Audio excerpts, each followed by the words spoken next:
and it was actually conquering a village strategically, actually capitalizing, not firing a single bullet. Like, that's how places were conquered.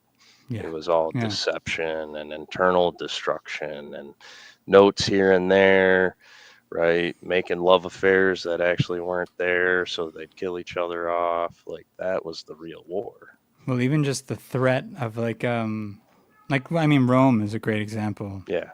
At least the story of Rome, whether or not how much it's true, who knows? But the story of Rome, where a lot of times they just had to roll into a place and be like, listen, join Rome and you're good. You can keep doing whatever the hell you've been doing and we won't bother you. Just like once in a while, send us some cash and fight with us give us a couple of your soldiers, fight with us if we need it, and then we'll leave you alone. Yep.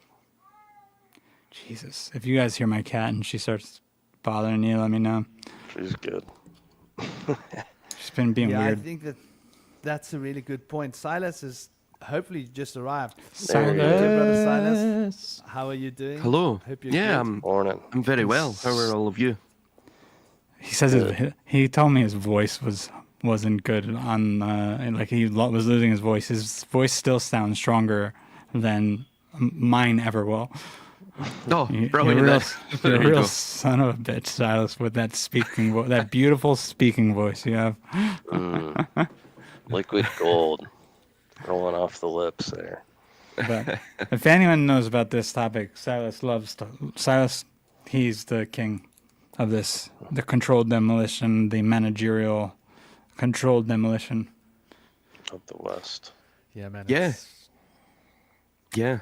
Welcome, dear brother. Those of you that don't know Silas, check out his channel, Silas Speaks, @Silas Speaks. He's got a lot of good content out there, like-minded content to this conversation and more, and a lot of looking at the historical side of things. It's an honor to have you, brother, and throw some cards on the table. Let's jam it up. Yeah, pleasure to be here. From what I could hear, I would it's of my opinion that everything that we're seeing, it's all fairly cyclical in terms of the way that, I guess, a hidden empire has constructed all of these other various empires, and in the primary end game, the objective appears to be to basically establish God in algorithmic form. And that appears to be the final end goal of all civilizations, because civilization is merely a vessel. It's a way for power to centralize all power unto itself into perpetuity. And of course, the only way to centralize all power in the material world is for the material world to feel like it's conquered the spiritual. So the only way they believe they can conquer the spiritual is by conquering the organ that sort of conjoins the body to the spirit. And of course, that's the mind. One way to do that, of course, within biodigital, it's through biodigital convergence, rather. So it's using technology, getting everyone onto the grid, controlling information. And really, this is wrapped up in the Aquarian age, the new age that's coming about. The water bearer, the information is akin to water. It's akin to the currents of water. So the water bearer is he who controls information by controlling the currents of information. And of course, in digital, in our new digital paradigm, all information is controlled, though it's provided the veneer that there is some, well, of course, ourselves, there are some voices of a discontent amongst the rather streamlined current of this new Aquarian age. But yeah, that's what I think. I also tend to see, you see it with Rome as well. There's this, basically all empires have gradually urbanized. They've gradually got to this point where everything is sort of square. For example, everything is built on grid lines. humanity is ever more domesticated after each iteration of be it an empire or a civilization or as Spengler stated, a high culture. So that's the way I view it. I mean, ultimately, we could. The question is begged. What is the purpose? What's the purpose for, I guess, perfecting the soul trap? Exactly, you- because you they have guys to are- be yeah. they have to be getting something out of it, because you don't just keep doing the same shit over and over again and destroying everything you've put in place just for a little bit more control. There's something that they have access to. What is it? Is it a place? Is it a technology? Is it information? I mean, we know they have information, but is it information that makes them immune to actually caring what the hell happens to pretty much anything here, as long as this place still exists in some form? Or is it something in the metaphysical they're dealing with? Or do they not ever want to leave here? Well, it makes one wonder why civilization as a pattern has been reiterated all the way through, through time, through recorded history at least. I mean, we could even speculate it stems from pre-recorded history, and it was the same there as well. I mean, everything in this world, it is basically it's a grand stage play.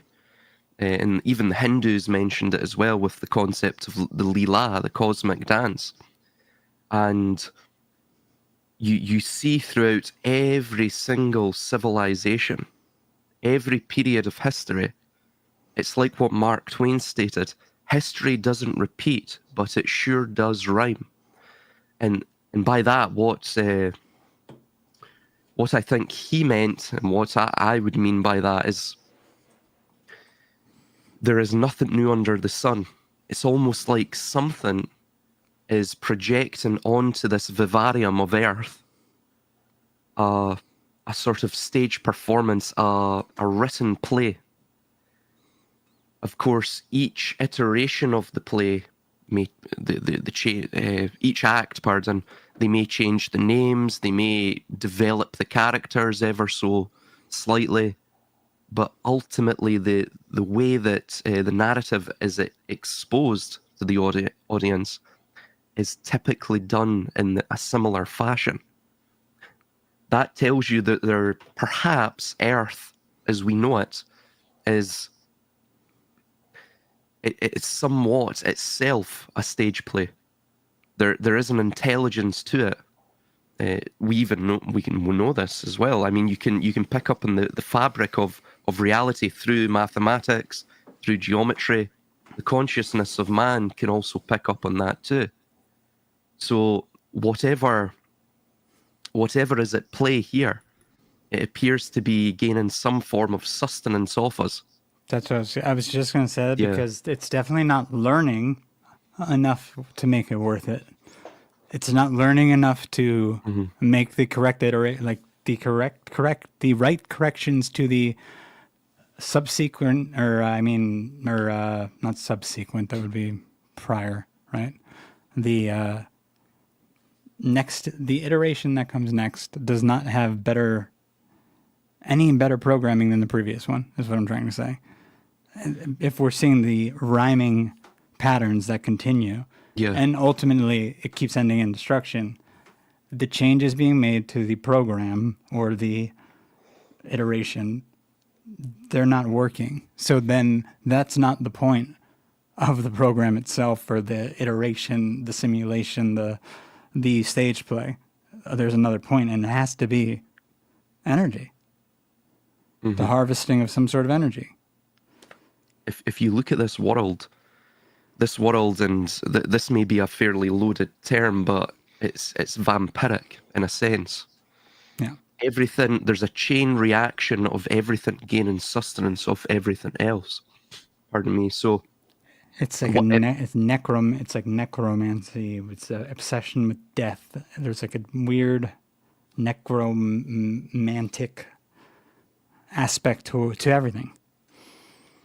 Yes, absolutely. Yeah. Well, as well, I mean, even AI. See, I have this.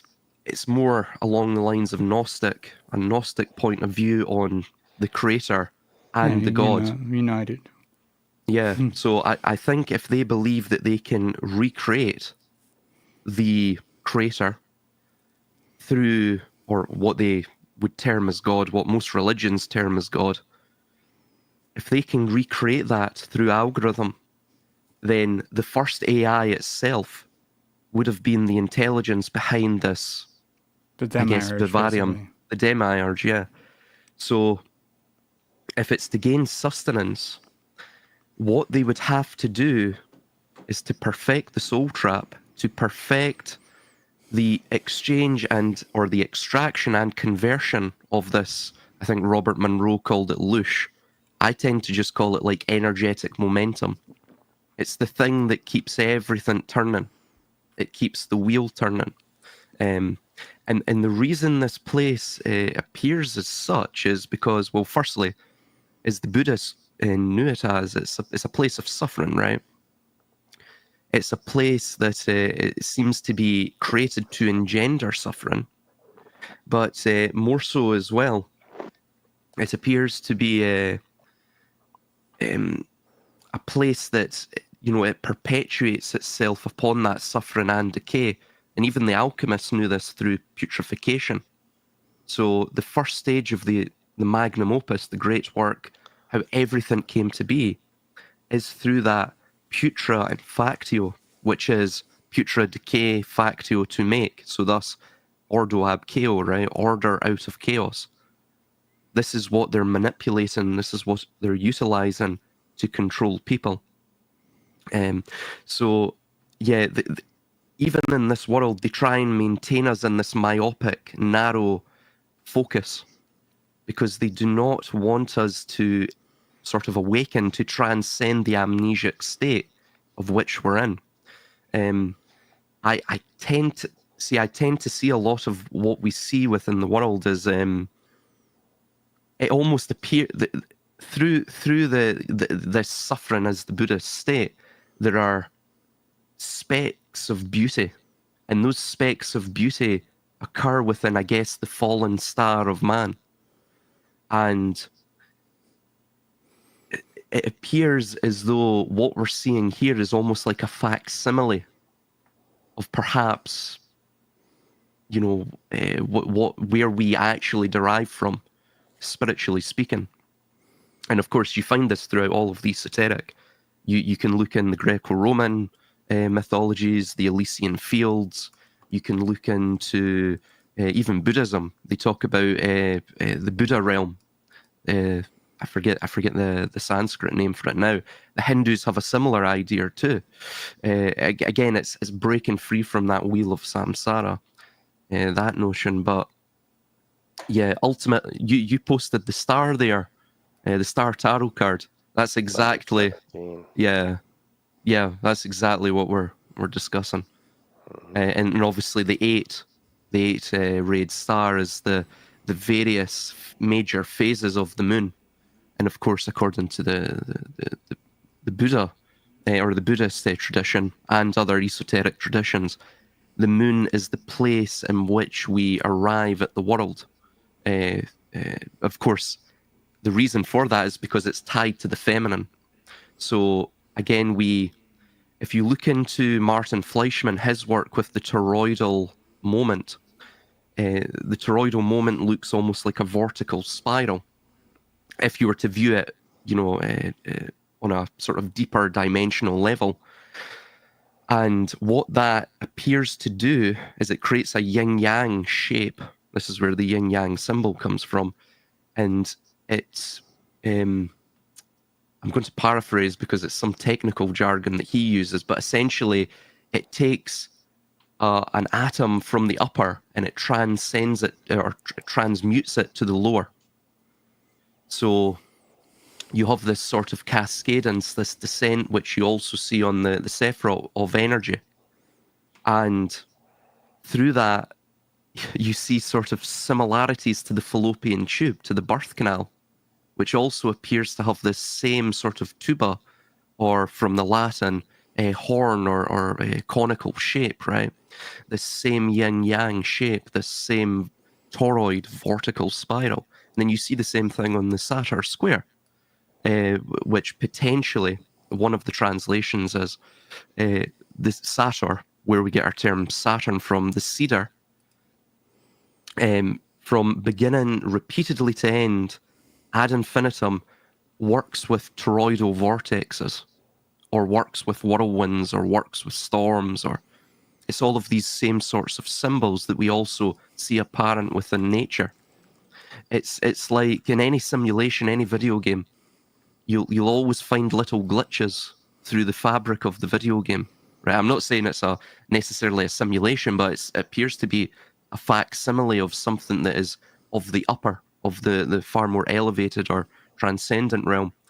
We see little glitches, little patterns in the fabric of everything, which sort of clues us in.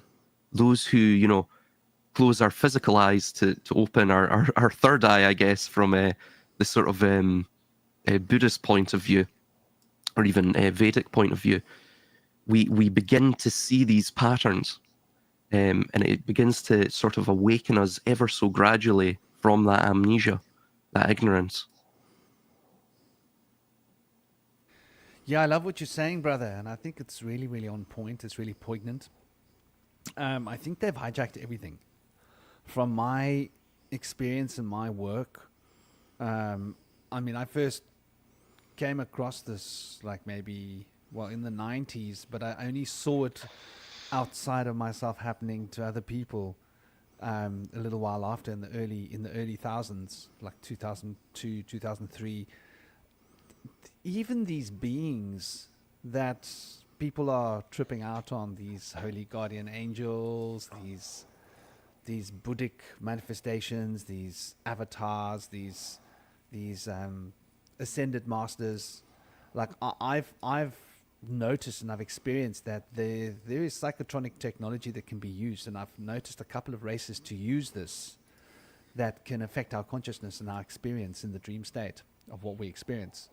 My son's mom constantly believed she was communicating with angels, and one night I heard my little boy telepathically. So I left my body, traveled to the other side of the house, and there was this creature on her back. And I had to remove this creature and send him into outer space, find another race. And next morning, my little boy was telling her about how daddy had come and removed this creature from her. And she was like, it was just a dream. And I was like, no, dude. Listen when your little boy speaks. He was about 6 at the time. 5, 6, and he could still see the spirits and the beings very clearly. He was like he named them. He was mapping them. And so anyway, my point is this is such a big thing, and she believed that she was speaking to angels, and I was like, dude, seriously, you need to wake up call. And I think they've hijacked Buddhism, because when I lived in Sri Lanka, I was very connected to the Theravadins, and I've noticed different versions of Buddha's teachings. And what has been popularized for us is the northern canon of Tibet. Let's just look at this. Within Tibet, the northern canon of Tibet is the minority, right? That's just within Tibet, it's a minority. Within Asia, it's a minority of a minority within a minority. So we're basically talking about a minority that's much smaller in size in relation. If you imagine Christianity, and you give the mic to the Jehovah's Witnesses and let them speak for everybody. Because that's what Christianity is, right? Jehovah's Witnesses, which actually is rejected by most Christians. They believe that they're really out there and they're crazy and they're not talking the truth. So even when we look at what's been taught to us under the guise of Buddhism, there's a lot of terms that don't really add up. And I've always had this issue with it. Blavatsky wasn't allowed to look at these old books. So what she did was she channeled through automatic writing, she channeled one of the ancient texts. And that text is, to this day, the best translation that exists. And I don't know whether that's by accident or by design. right? I mean, she obviously channeled it in her native language. But my point is, like, it makes us wonder, like, do you know how easy it would be to completely derail an entire form of philosophy? You just need to change a few words and change a couple of key foundational beliefs, just a little. You can translate it, mistranslate it, or deliberately to make the nuance a little bit different. And so now people are speaking about like non-existence, right? Like, what is non-existence? And a lot of these ideas come into our popular medium of belief and ideology. And the reason I point this out is because I did date a couple of psychologists. One from Australia that was like pretty high up. She was doing a doctorate, and the other one was a PhD, and she was a high up in the NHS, a research coordinator in the UK, but very high up. She was actually one of the highest psychologists in Scotland, funnily enough, Silas. So she developed this form of therapy with horses. It's quite famous in the UK. It was her thesis. Anyway, she's got a horse. She loves horses. But my point is, like, what seemed to come through to me there was that there's this huge push towards using these Buddhist mindfulness practices and adapting a lot of the psychology towards this alignment. And to me, that's a warning. That's a red bell being rung, right? The moment the established sciences are starting to look at something and take it seriously, I'm going, hold on. They don't want us to know the truth.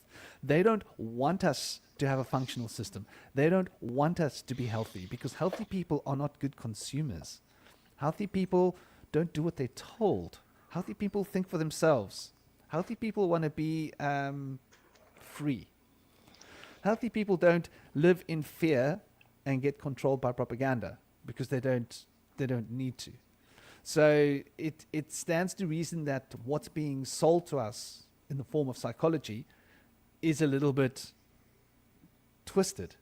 And I think, like, we can pretty much agree that all the sciences are twisted, right? They had to remove aether because they couldn't sell the crap to us with aether, right? So they had to remove it, and now they've realized, well, it does exist. Well, So the ether is the entire basis of all. It seems like all science is, you need the ether for all physics to actually work the most, to get the most out of it. You need the ether. They replaced it with a vacuum. They've replaced it with hundreds of things. They even called it quantum foam at one point. What was it? Dark energy, black matter. Jesus Christ, dark plasma. There's so many different things they've called the ether. So I think that, like, what you're saying is quite on point, and like a lot of these establishments, sciences seem to be so upside down and so twisted and so back to front. I couldn't swallow what they were teaching me for physics when I was a kid. I was like, what about the other universes? And they were like, what are you talking about? And to me, it made perfect sense. Like, we're living in a multiverse. But that wasn't like fly in the early 90s, like 1990, 91. You weren't supposed to be talking about the multiverse. Well, they're pushing multiverse now, see, you could argue that they want you to believe in multiverse now. Well, I think they do. But I think that there's a reason why they do want us to believe in it. Because now they've set up the narrative for it. Right? The Mandela effect. Well, also augmented reality will allow you to, like, wear your goggles and go to any multiverse you choose. That's in your bedroom through the VR headset. It's a license to change history. You're experiencing you were in a parallel universe. You're now in this universe. Deal with it. That's just, the law changed. Yeah, well, you came into this universe. The law's like that over here. But we used to have rights. Yeah, well, that was the other universe. This universe, you don't have any rights. But just get back into your AI-driven car. Go back to your AI quadrant where you're allowed, and your access to Bitcoin will be turned on. You know, it's weird. I was watching something today with he was a presidential advisor, and apparently, I guess he was involved in a bunch of different physics programs, one at Harvard, one at Oxford, and then he did a little work, I think, at MIT. His name's similar to Milgram, but it's like I think it's Milgren, Melgren. I'm not 100% positive, but he died. He died recently, but he was on his last podcast with this podcaster is super shady and I don't trust at all. He was talking about basically his whole career, and it's interesting because as soon as he gets to college, like you got the super young kid, obviously he gets in actually I think early into college, and like Harvard is actually like, if you don't go to Oxford and you stay here with us and do your doctorate and stuff here, you don't even have to go to class. We'll just let you write a book. All we want you to do is write a book and maybe we'll publish it. Like, so that right there is telling you that these colleges, a lot of these colleges, at least the Ivy League ones, the really important technical ones, they're not colleges, they're recruitment centers for scientists that are going to be recruited into whatever sketchy ass programs that are going to maintain the status quo. So I thought that was really weird and really interesting. But, oh God, he said one other thing that was the real reason I brought him up, and now I totally forgot because I was rambling on about the other part of the story. What was the last thing you just said, Franklin? The last thing I said was, well, I was talking about the sciences, how twisted it was, and then I was talking about Buddhism, how the idea of the Buddhists can be, the cosmology can be twisted, and then I was talking about I found it. The ascended masters. I just remembered it. For some reason, I think it was when we were talking about the headset stuff, and you can go to any multiverse you want. One thing he said that I thought was super weird and interesting was that one of the favorite books of all of these physicists he was around was Three Body Problem. Now, I know that show just came out, and I know a little bit about the show, and I was like, what? And that's their favorite book? But if you think about what's involved, all the things involved in that story, I mean, you have the AI, you have this alien weird threat that never shows up, at least I've never read the book. I've only seen parts of the show. Has anyone read the book? Has anyone seen the whole show? No. I haven't seen all of it. Yeah, so, but he expressed his belief in these extraterrestrial entities too, or interdimensional entities, whatever he thought they were. And that how he really seemed to believe that they wanted the best of the best minds in physics. Like they were like really coming for them.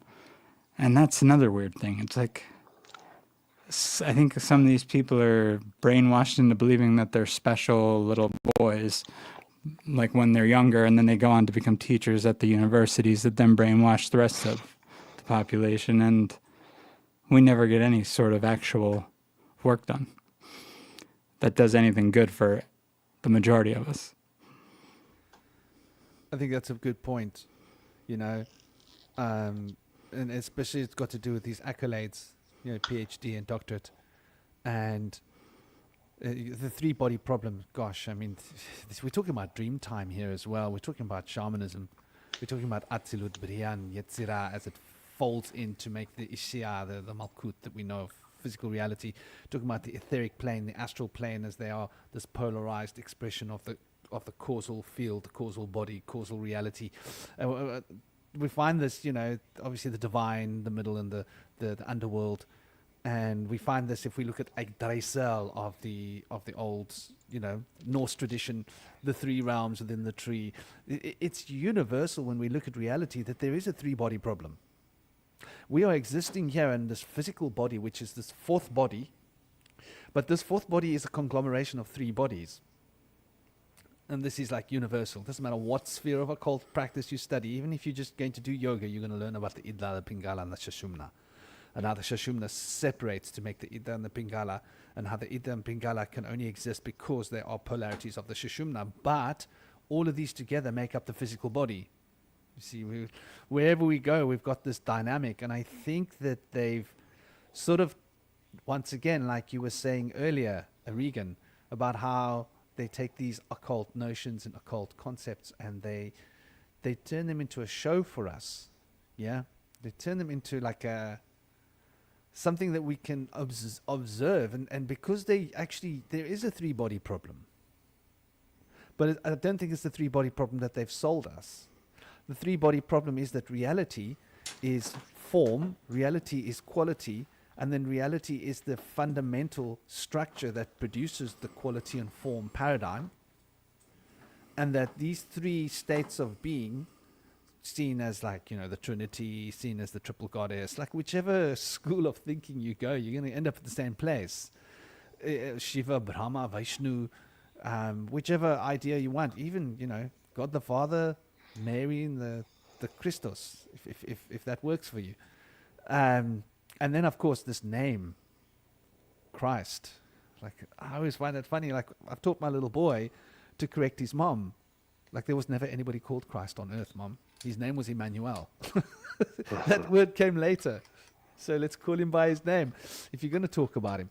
But I think, like, they've taken everything and given it a facelift. And they want to sort of give us the facade of a facade. And this reality is this notion of reality being a construct, being a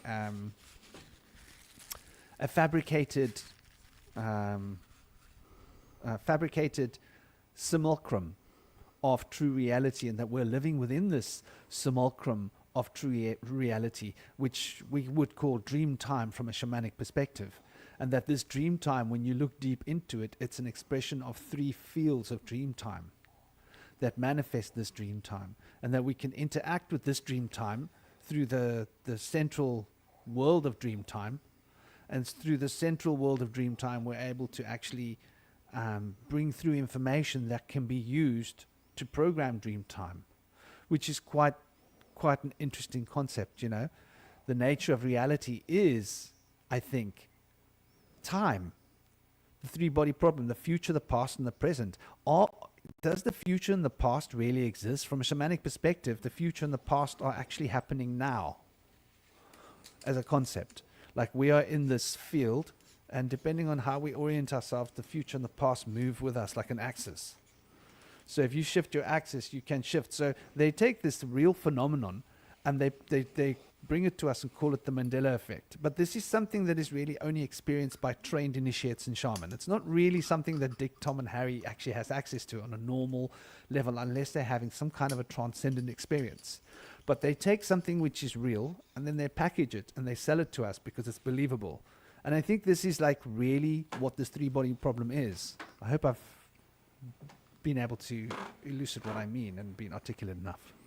What do you guys think? I was going to mention regarding the idea of dream time, and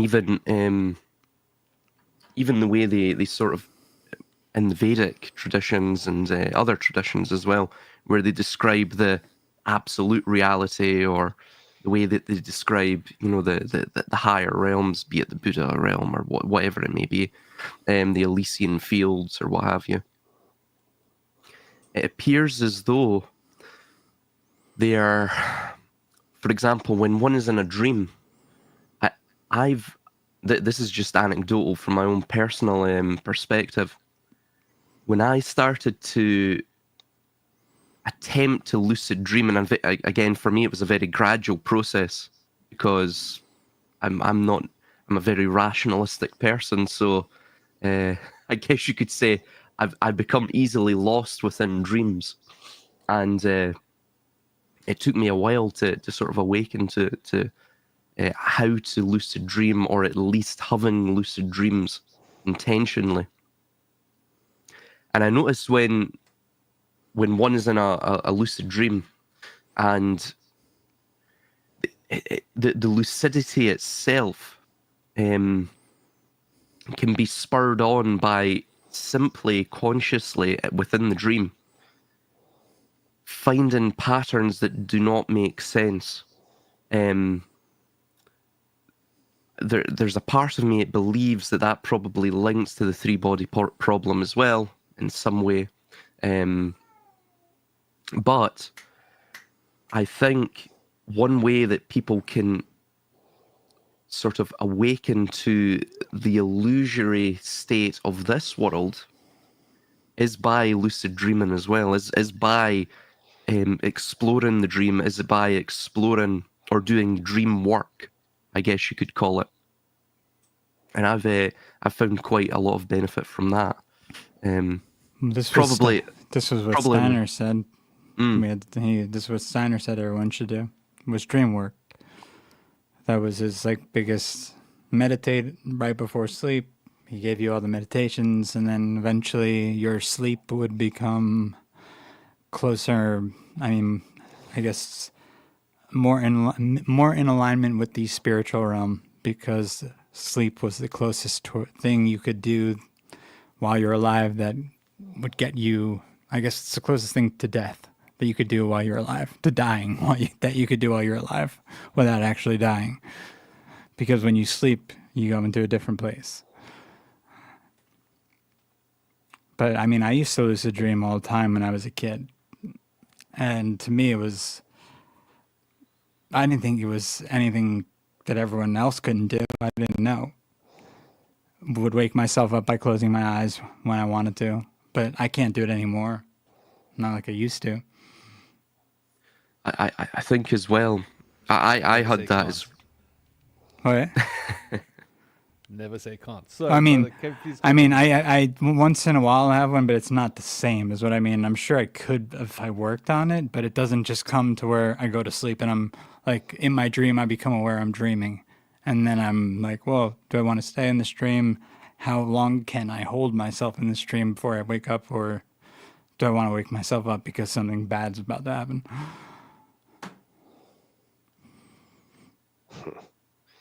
Well, I think it's just something you haven't practiced, so you also lost it. Whereas a Yeah. kid, you had that connection. And then through all the institutionalization and all the other nonsense growing up, probably beat you out of it, you know? Yeah. Yeah, And it I'm stopped, assuming- it stopped in college when I got the that weird H. pylori stomach thing, and was having like in a lot of pain from that, and just dealing with stress from that, and like I kind of stopped dreaming for a while. the suffering almost appears to be like an anchor. That's why I think the thing you have to cultivate is fulfillment in your life. And I think that's the way that they've set up this system is to try and diminish that joy from fulfillment within our lives. And I think if you can break through that veil, you know, as the Doors said, break on through to the other side, I think you can escape the hamster wheel, so to say. I think you can tap into something that's, you know, that is within oneself, but lies dormant, lies in a dormant, slumberous state. I think this also probably links to the symbolism of Orion and things like that. Orion being a symbol of mankind, this universal symbol that, again, he's headless, he's in slumber. He has to go upon the Eridanus, the world of information of currents that fling him this way and that way. It's similar to the world in which we reside. We reside within a world of false choice. I mean, George Carlin had that very poignant metaphor where, you know, you have the illusion of choice. He was only using that metaphor to simply speak to the systems of power, what he would call artificial choice, artificial meaning man-made. So man-made systems have put this into play, but perhaps that is throughout the world, right? Perhaps this is a world of an illusion of choice. If you can break through that illusion, if you can perhaps, as the alchemists were talking about, marry the mutually interdependent yet paradoxical states back into one, then perhaps you can reach back to God. And again, God isn't that external thing. It's something that perhaps it appears to me to be something that's purely internal. This is where the Platonic cave analogy comes from as well. You go into the cave to thus find enlightenment. Then, once you understand the tenebrosity of the cave, you understand what is good and what is bad, what you have lost by descending into this state, perhaps. Then you reascend from the cave, from the subterranean, back into the light. It's similar to the tree as well. This is why the tree is always used. The Boda tree, the Sephiroth, all of even in the Celtic world as well. The Druids, the knowers of the oak. Well, what does the knowers of the oak mean? Well, the oak, of course, is deciduous, so it's seasonal. And as well, because it's seasonal and not evergreen, it's something that it moves with the current of time. The river of time carries it along, a bit like Orion, a bit like mankind as well. So, and furthermore as well, it's hemi-cannibalistic, which means that when the mulch comes, when the fallen leaves turn into mulch, it gains sustenance from its own members, similar to how systems of power work as well, and similar to how the world works too in a more macrocosmic sense. So the oak knower is that he knows of the oak from its seedling, from its monad. So from that small seed, that abyssal part of the tree that then sprouted into the subterranean roots. The subterranean roots then gained its sustenance from the subterranean, from the void, from the abyss, from the descent, this spiritual involution, and then it broke on through to the other side, as Jim Morrison stated, right?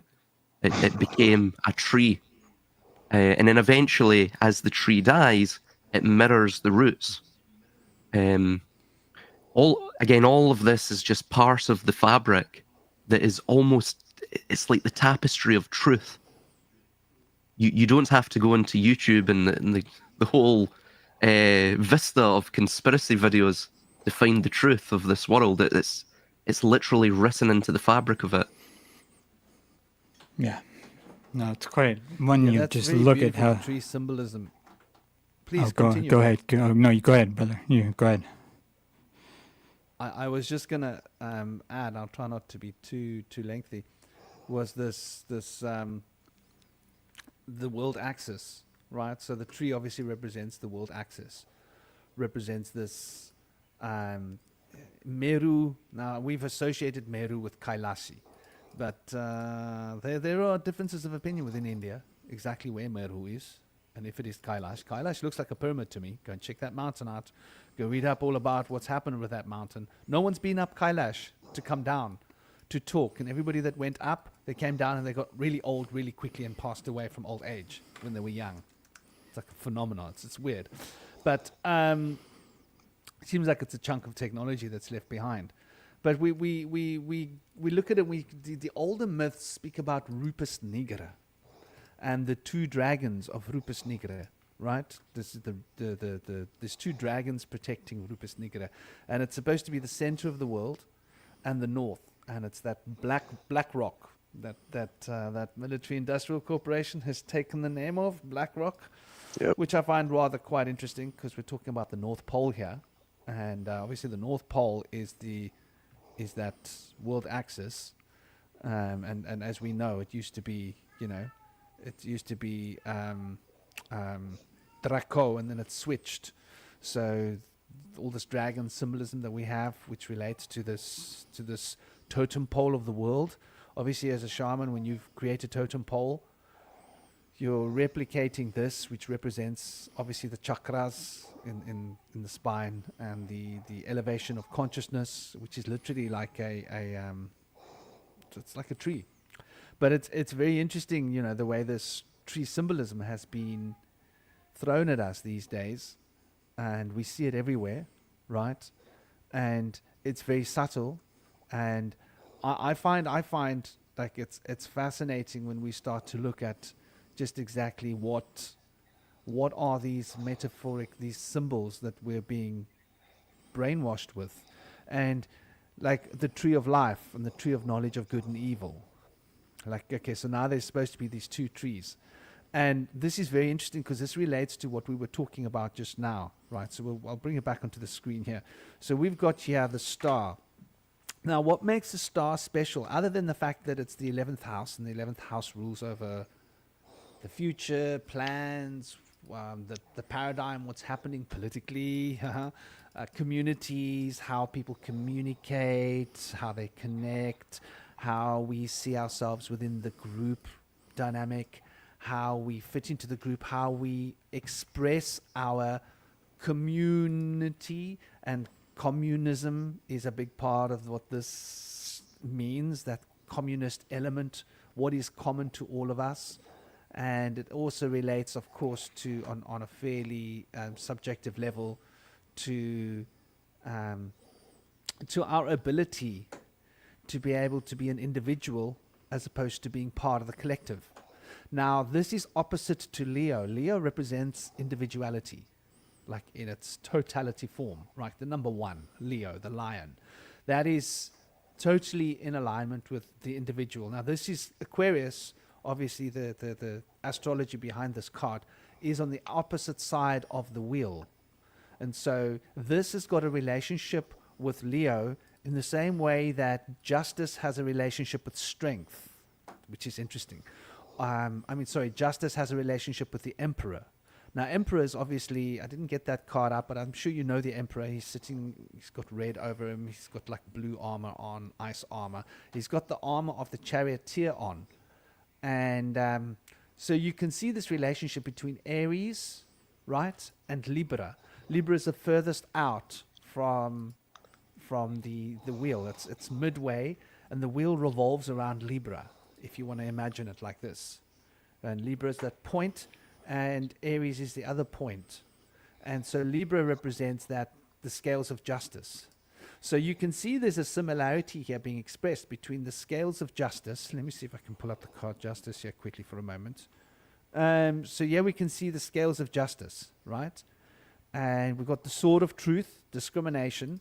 We've got the Aries of the fire and the blood and the potency and the passion of Aries being reflected here, but refined by Venus and refined by Saturn. And the crown of Leo sits upon the head. So we can see justice is like telling us an interesting story in terms of pivoting the wheel of the zodiac. And then we look at Leo. And so we see the Leo has got the Saturn above the head, right? The infinity, the notion of time being cyclical, and the toric field that's being twisted upon the head. Playing with the lion obviously represents the lion represents information in a sense, represents that ability to become a dominant force of the mind that is able to go out and hunt for the truth, as it were.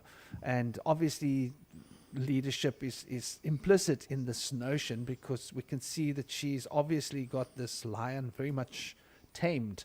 So taming the lion represents taming the mind in a sense. And so we see the opposite side of this coin, the opposite side of this card, when we look at it, as being reflected here by Aquarius. Now, Aquarius shares a similarity, as we can see.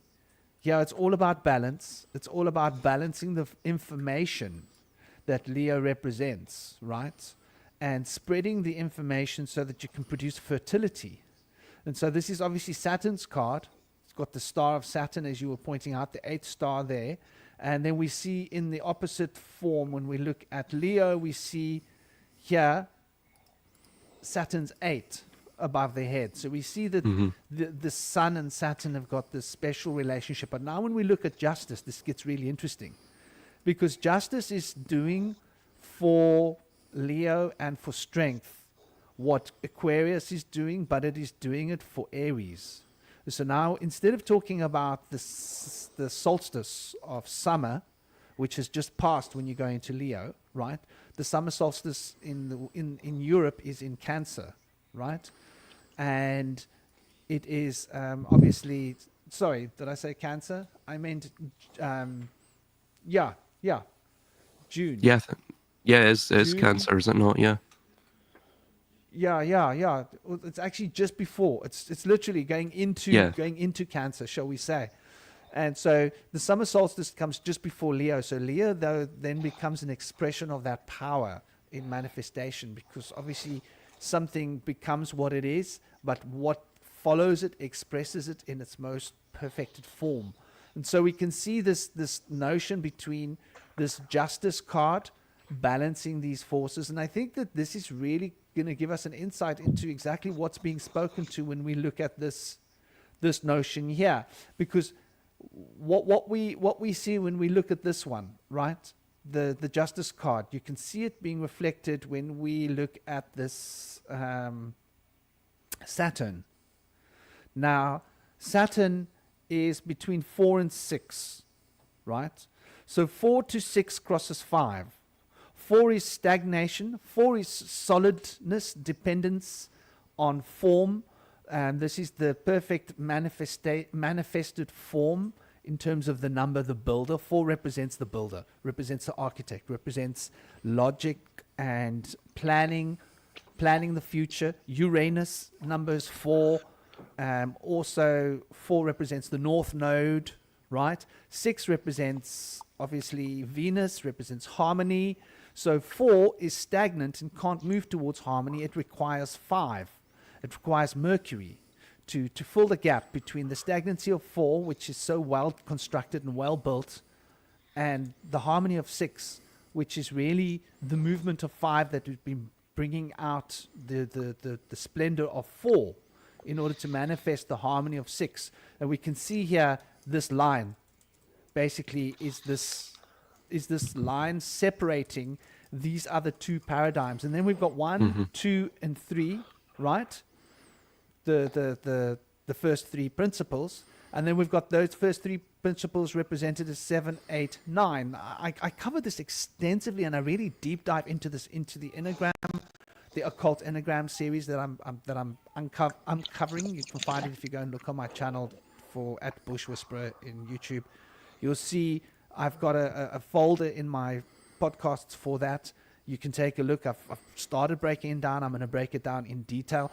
But here you can see the 7 and the 8 and the 9 representing in a sense, think of it as the evening. Think of it as the evening becoming the day. Think of it as movement. The 6 is thus embodying the movement of 5 that is becoming 7, the hermit, going into oneself, going into find out the source of beauty and the arts, which is Venus, but journeying inwards in such a way as to perfect through number 8 the material and the spiritual, and to bring into actualization the activist, which is the humanitarian, and that which completes in order to fulfill the cycle so that the cycle can start again. And so there you can see these numbers are being brought out. So this is basically a depiction of the Enneagram. And if you look at Vedic cosmology, you'll see that they actually draw a horoscope in like this. So if you ever go to India and you get a horoscope done, this is what it's going to look like. It's going to look like a square of Saturn. And they're going to map out these 9 influences in your chart. And obviously, I didn't mention this, but 7 represents the south node and represents Neptune. So when we're looking at the importance of 7, 8, and 9, as it relates to the importance of 1, 2, and 3, you see that there's this connection here between 1 and 7, right? Which is quite an interesting concept.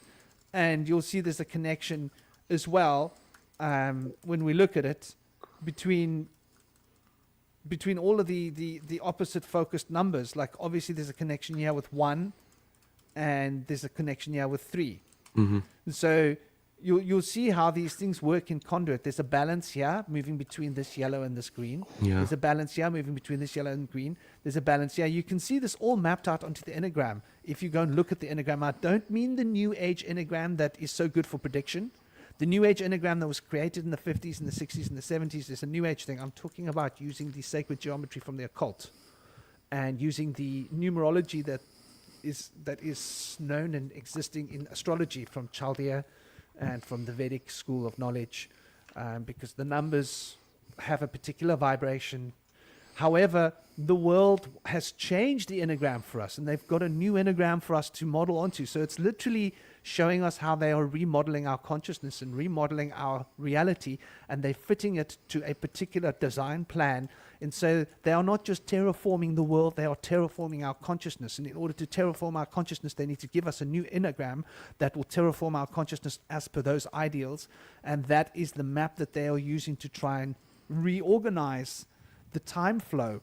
And so it's almost like they're trying to hijack the very nature of reality in changing this. Like this ancient enneagram, which is basically what we're looking here when we look at the screen, right? This is the old enneagram as it is in India. This is what a horoscope looks like. And when you look at what a horoscope looks like, this is it. They don't draw it in a circle, they draw it as a square of Saturn. And the square of Saturn thus becomes like a very powerful way of understanding the universe. And why Saturn is so important is because Saturn represents the three worlds of time: the past, the present, and the future. And when we're looking at the past, the present, and the future, we're looking at Saturn's domain. And so this sort of becomes like a really powerful, you can see, we've got the 9 moving through the 0, because obviously at the center of the wheel is going to be Pluto. Pluto represents 0 in Vedic and other forms of numerology, if you care to go and look it up. So Pluto's always going to be the center of the wheel, and Pluto is that powerful agent of change where 9 goes through the eye of the proverbial storm, which you've got to imagine this as a spiral or as a toric field specifically, which expresses spiral mathematics. So you've got to go through the eye of the storm in order to end up at 1. Hence 9 goes through the eye of the storm and comes out as 1, but we've got to carry Pluto's placeholder, so it becomes 10. Yeah. And once 10, 20, 30, 40, 90 has gone through the eye of the storm, it has to come out with another 0. It has to be 100, 200, 300, 400, 500, 600. So this is a way for us to understand how our numbers have come into being, bringing this Pluto energy of powerful transformation. But now we look at the number 4, and the number 4 here holds the key. This is this relationship between 4 and 7, which is the south node and the north node. But in order to get to that point, which is the next beginning, we've got to go through the adventurer, because 4 is stagnant, 4 is fixed, 4 is all of the information and the knowledge of the building, but it's all about foundations, it's all about structure. So they have hijacked this principle of Saturn, which represents the balance between the physical and the spiritual. And it's the higher octave of the builder of 4.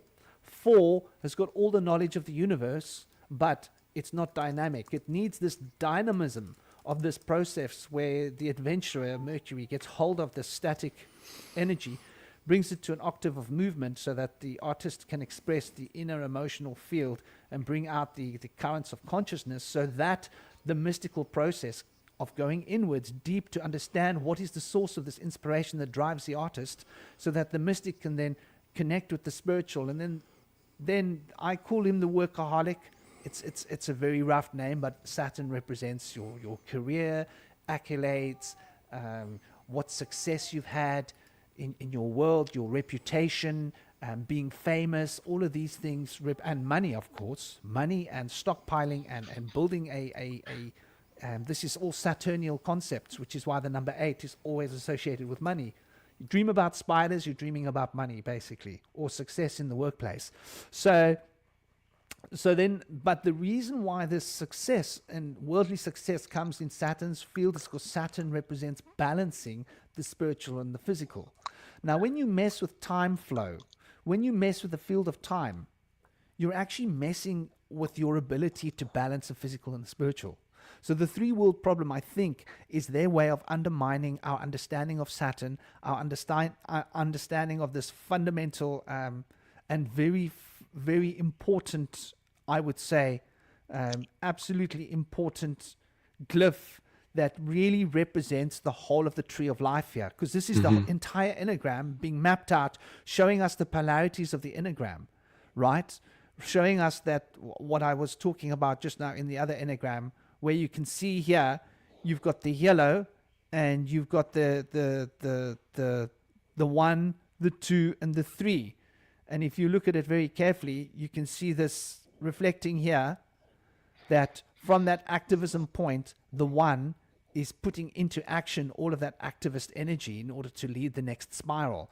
The 2 is then turning it into something that has more structure. So it's slowing down the vibration of that intense activist energy, which was expressed so perfectly in 1, slowing it down to become more structured. Then the optimist of Jupiter optimizes that energy through expansion. But the process of expansion moves towards a natural conclusion of crystallization. And the crystallization means it becomes stuck. So we can see that this 1, 2, and 3 is expressing this principle of getting towards being stuck. And then 4 becomes that important pivoting point. 4 to 6 becomes the pivot, but that pivot cannot come into being without Mercury being in the middle of the enneagram. So Mercury needs to be there. That agent of change needs to be there in order to empower the crystallization of 4 to become the active dynamism that is the harmony of beauty, which is the artist's domain. And so we see this is so clearly reflected when we look at this glyph. I've got to remove that first.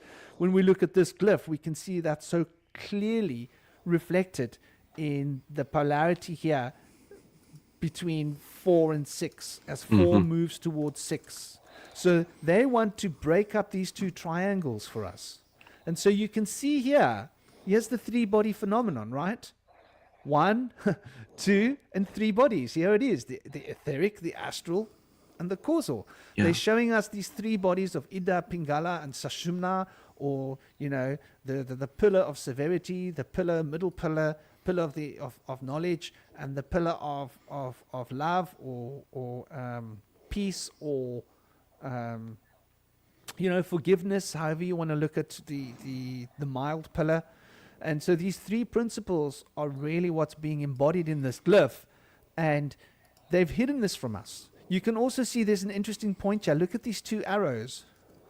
These 2 arrows are pointing towards each other, and these 2 arrows are pointing away from each other. And notice what they've done with it. Is it like a W? Is it like an M? It's representing M and W in a sense, which is quite interesting. And they've taken the square and they've turned the square into a rhombus.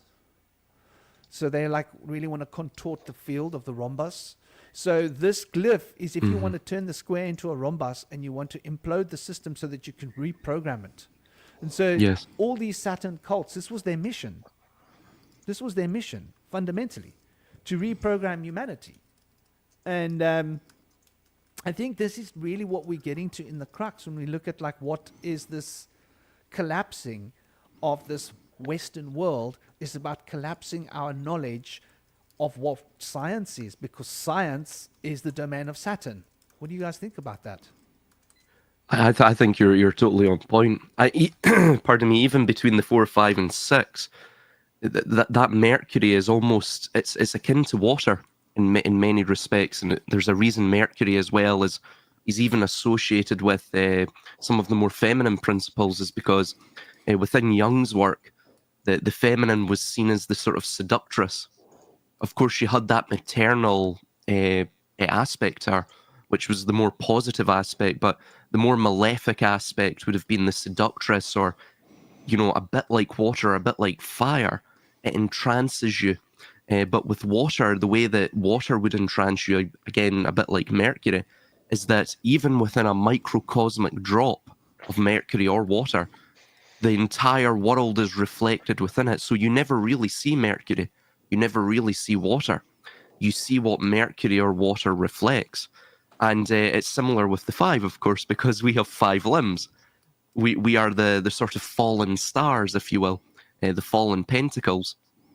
And we are, like what you're saying, Franklin, we are being pushed between this sort of, again, the mutually complementary or mutually interdependent paradoxes of state. You even see it between the major thresholds. So you have the 4, which is rigid. That is the base of the pyramid, or just the square. It's that, or the cube. It's that which is rigid.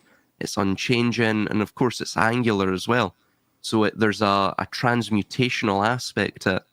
And then you go to the 5, which is held between the rigidity, the natural order of the 4, within that 5, that fluid state. It's circling within a myopic vessel. I guess you could call it a living clay vessel, if you will. Our body is a narrow confine, a corralment, and then it goes to the 6. The 6, in my view, as well, can also be linked with the 9, because the 9 and the 6 are sort of inverted. You see that with Cancer as well. Cancer is also associated with the moon, and it's again, you could almost it's this idea of the axis of the Saturn and the moon. So Capricorn and Cancer, again, that's a big thing in the New Age, but it's this notion of descent, literally. But the 6 is almost like the 666. Again, if you were to vertically stack them, a bit like the 999, if you were to vertically stack them, which offers the inverse meaning, shows a sort of vertical spiral of descent.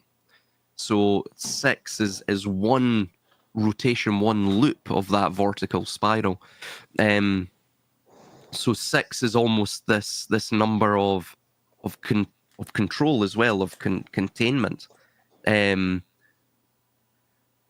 Moreover, as well, you'll notice within that magic square, it all adds up to 15. Both the columns and the rows. This is also known as the Masonic magic square. This is why the Masons are very, in terms of the axis of their reverence is Saturn to the utmost degree. And this is why you find, for example, in Morals and Dogma, Albert Pike, on no less than 3 occasions I've read through reading Morals and Dogma, that he mentions that Kabbalah and Masonry are essentially the same. The symbolism is the same. If you were to take Kabbalism out of Masonry, there would be no Masonry. There's also other pre-20th century philosophers and Masons that also state the same thing. So it's interesting that a lot of physicists say the same thing about physics as well. Oh, really? They say Kabbalah and theoretical physics, or I guess it would be theoretical physics. Yeah, are the same thing. Absolutely. Yeah, but it's definitely a twisted way, and they're looking at it. They're twisting it to make it fit in a way, but yeah, they do say it. Well, do you know what's strange about that? You have what they call the Big Bang, but it's really just the theory of inflation, cosmic inflation. And that is completely part of the Simsum. It is the Simsum.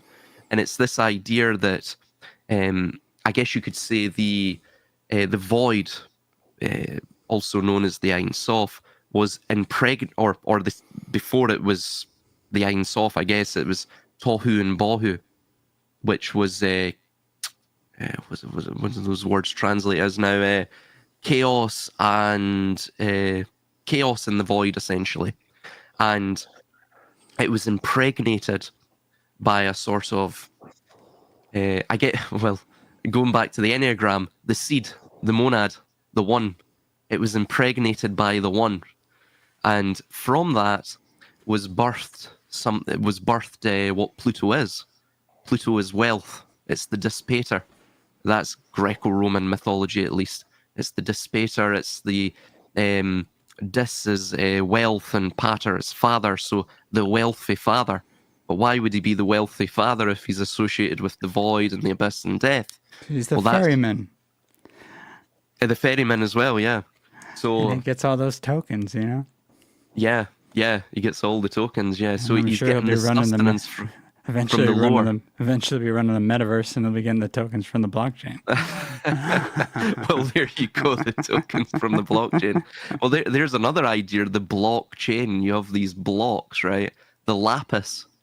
So remember, the lapis is it's similar to the stone, right? Well, it is the stone in Latin, but it's similar to the stone of the philosophers. So you have, again, remember the lapis, prior to it becoming rigid, like the 4, it was completely fluid. It was a fluid substance. It was, if you will, mercurius. And all things are states of Mercury, or states of Mercurius, as the alchemists mentioned. It's this sort of universal canvas, if you will, this universal solvent similar to water. And I'm starting to think they are hiding plasma within Mercury now, the more we talk about Mercury. yes, but you'll notice as well, see Pluto's sign. Pluto's sign looks very much like the discharge of a plasmic discharge. You also see that through, well, this idea of the plasma apocalypse. But very interestingly, if you look throughout all of the various cross-cultural mythologies, I mean, pretty much every one, they'll all have that same sign of almost like a man with his hands above his head, which of course is that's also the Egyptian Halul sign, where we get the word, of course, hallelujah, right? So, and also you see it within the Battle of Rephidim and the name of the Lord, the Shin letter, that for the Israelites to win, I guess, against I think it was the Amalekites in the Battle of Rephidim, it was Moses who had to hold his hands above his head and cast the symbol or the shadow of the Shin letter upon the battle. And then 2 Kings 21:7, the name of the Lord is etched into Jerusalem. Also, it's etched into our heart. So you have the 3 ventricles of the heart. If you were to cut the heart anteriorly, not meaning to be, morbid, you would see that same Shin letter. And furthermore, on Jerusalem, it's the 3 valleys plus the various hills create, again, if you were to look at it topographically, it creates that Shin letter. That also goes back to Atlantis, Poseidon's trident. Poseidon is Attic. It has an etymology from Attic Greek, Lord of the Earth. You go to Enki, Lord of the Earth. Ea, Lord of the Earth. It was probably pronounced Ya.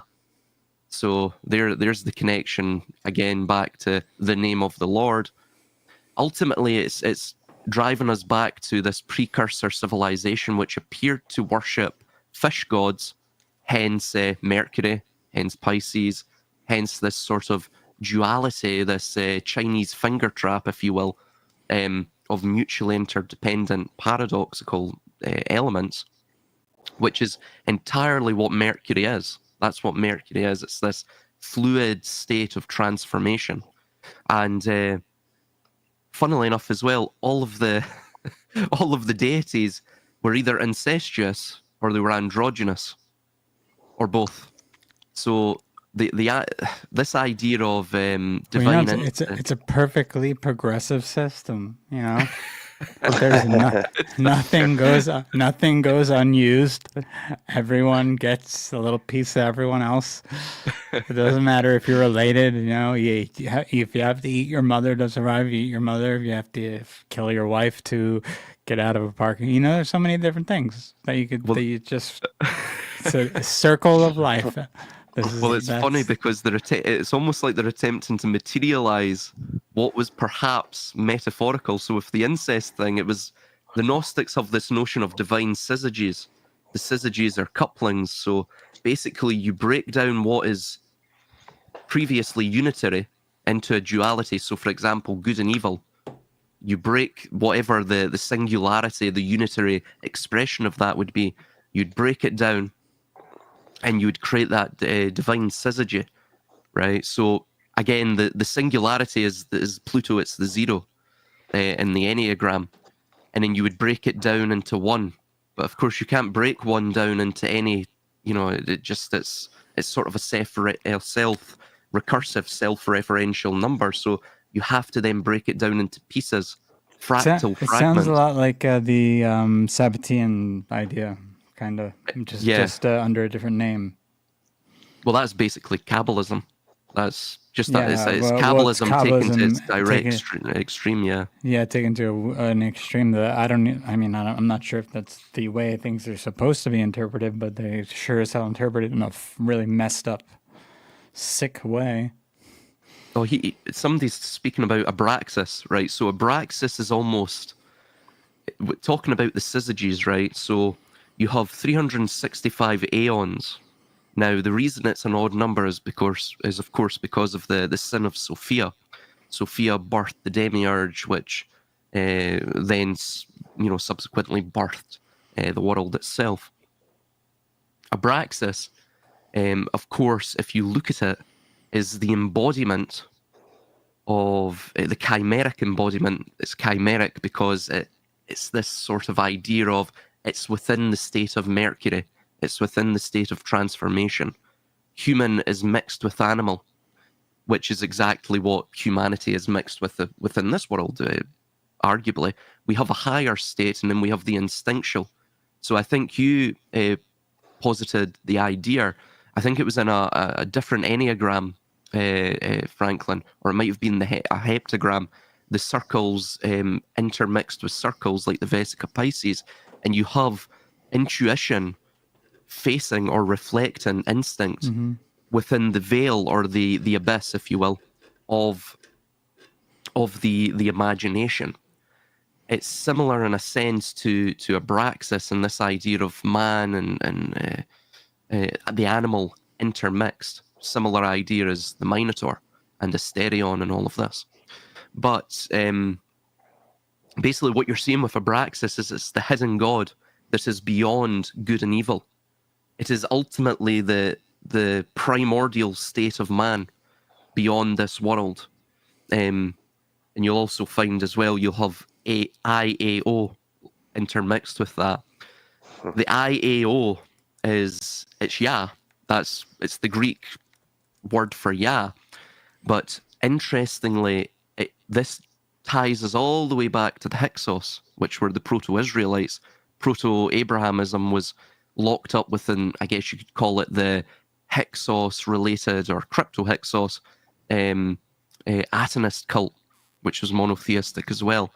And it worshipped the sun, the literal disk of the sun, the material manifestation of the sun. How does that link to Saturn? Well, when you look at the Mesopotamian star catalogues, the sun and Saturn were always interlinked. This is why Saturn is also known as the Black Sun. Again, the sun and Saturn are mere syzygies, I guess you could say, in the Enneagram of Pluto, right? Or of that abyss, of that 0 point, that zero order point. But IAO is the Greek onomatopoeic word for the kick of the donkey, the sound of the donkey. Eaw, as we would call it. So this links with Set. When the Hyksos invaded Egypt, northern Egypt, Set, the animal of Set, which is only known as the Typhonian beast, it became associated with the donkey.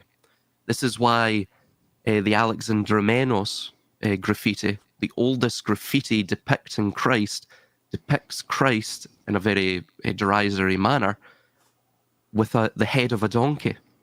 So you have this same idea of the chimera. But in Abraxas' terms, you see the cockerel. Now, what is the cockerel a symbol of? It's the symbol of the dawn. It's the herald of the dawn, if you will. So you see the same alchemical and also tarot fool's journey, because what happens within the tarot, within the alchemical journey, you also see it in the Splendor Solace, by the way, which is also 22 plates. Right at the end, you'll always have the rubedo, which is the color of the lapis philosophorum, which is the lapis philosophorum, by the way, is pretty much the same as the Abraxas. It's the conjunction of all things into one. It is the realizing once more within the state of spiritual involution of our consciously evolved state from which we have fell from. And within this Heros Gamos, this coincidentia oppositorum, the union of opposites, one finds God. So Abraxas is the true God, the hidden God, the God beyond the lands in between. All of these ideas, it's basically the Enneagram, if you will, in that sense, rolled up into aren't one. there different, like the Valentinians would say is the Ogdoad. Ogdoad, but then there's also like the Greek idea of him being basically a demiurgic character. There is you also have the Christian idea as well, the Christian Gnostic idea. There's a few sects within later Christian Gnosticism, just prior to Irenaeus and such, which also held to that idea. But And like also like you were saying, Set, because I mean the 365 that implies Saturn and time. yes, he is the demiurge, but Yeah. remember, the demiurge is a part of us. Yeah. The demiurge is that builder part. The Enneagram is contained within all of us. And ultimately our true state is that zero order of being. And it's only by our I guess you could call it our fall from Eden, right? This is this notion. We fell from the perfected state, and we fell into what we were searching for what we believe to be paradise, but ultimately it is only the paradise of the demiurge. The demiurge is an archetypal force inherent within us as part of the mosaic of our psyche. This is what Abraxas is. It's the mosaic of the psyche, found or rolled up into one singular image. So it's a composite image. But as well, you see so they had the Ogdoad, that was also present within the Egyptian mythology. That Ogdoad means the 8 primordial beings. You also had in the Egyptian system Ptah, or Pitha, which was he was the god of craftsmen. Interestingly, he had a priest class, a bit unlike the Masons, who wore aprons, and they were called the great directors of the craft. So, I mean, the apple doesn't fall far from the tree, no pun intended. And then below that, so these are all the syzygies of the Gnostic notion. Started off with Bythos and Sige, profundity and silence, and then broke down. Again, this is the one, it has to fragment itself continually. This is why after each successive generation, you get a dilution of being, a dilution of state, until it must contract once more.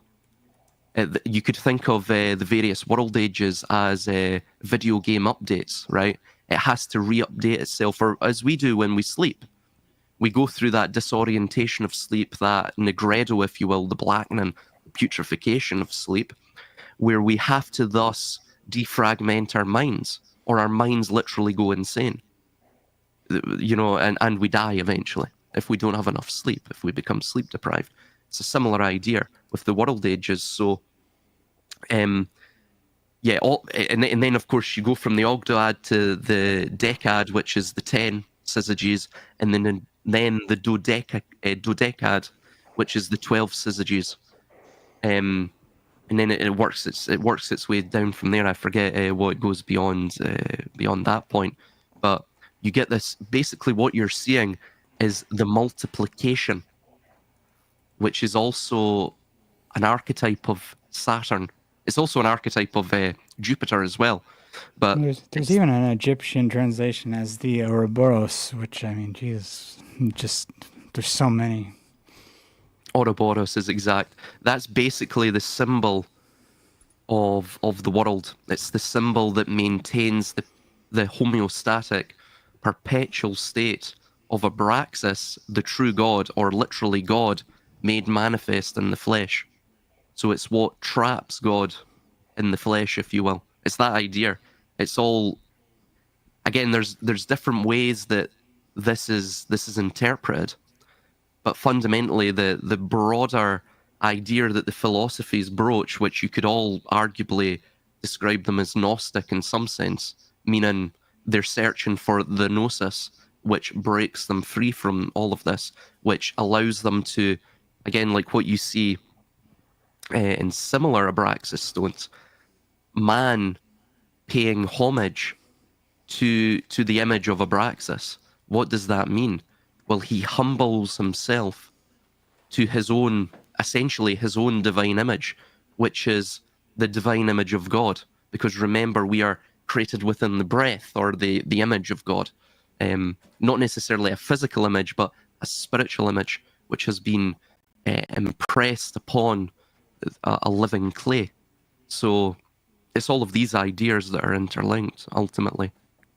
Yeah, that's very interesting. I like the way you bring the dodecahedron into the... Josh, I'm in a live mode, sweetheart. I like the way you bring the dodecahedron in there, because that obviously relates to Mercury, to the sphere of water.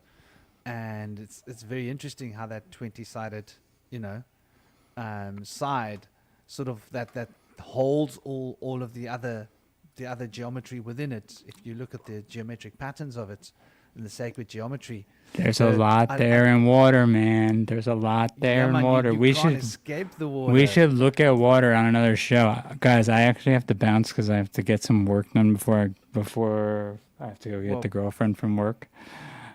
Big love, brother. But I hope keep your talking. girlfriend's But all you guys stay on as long as you want. And like next time, if you guys want to get into water, and I think we should get more into Abraxas. I think that might be a fun show.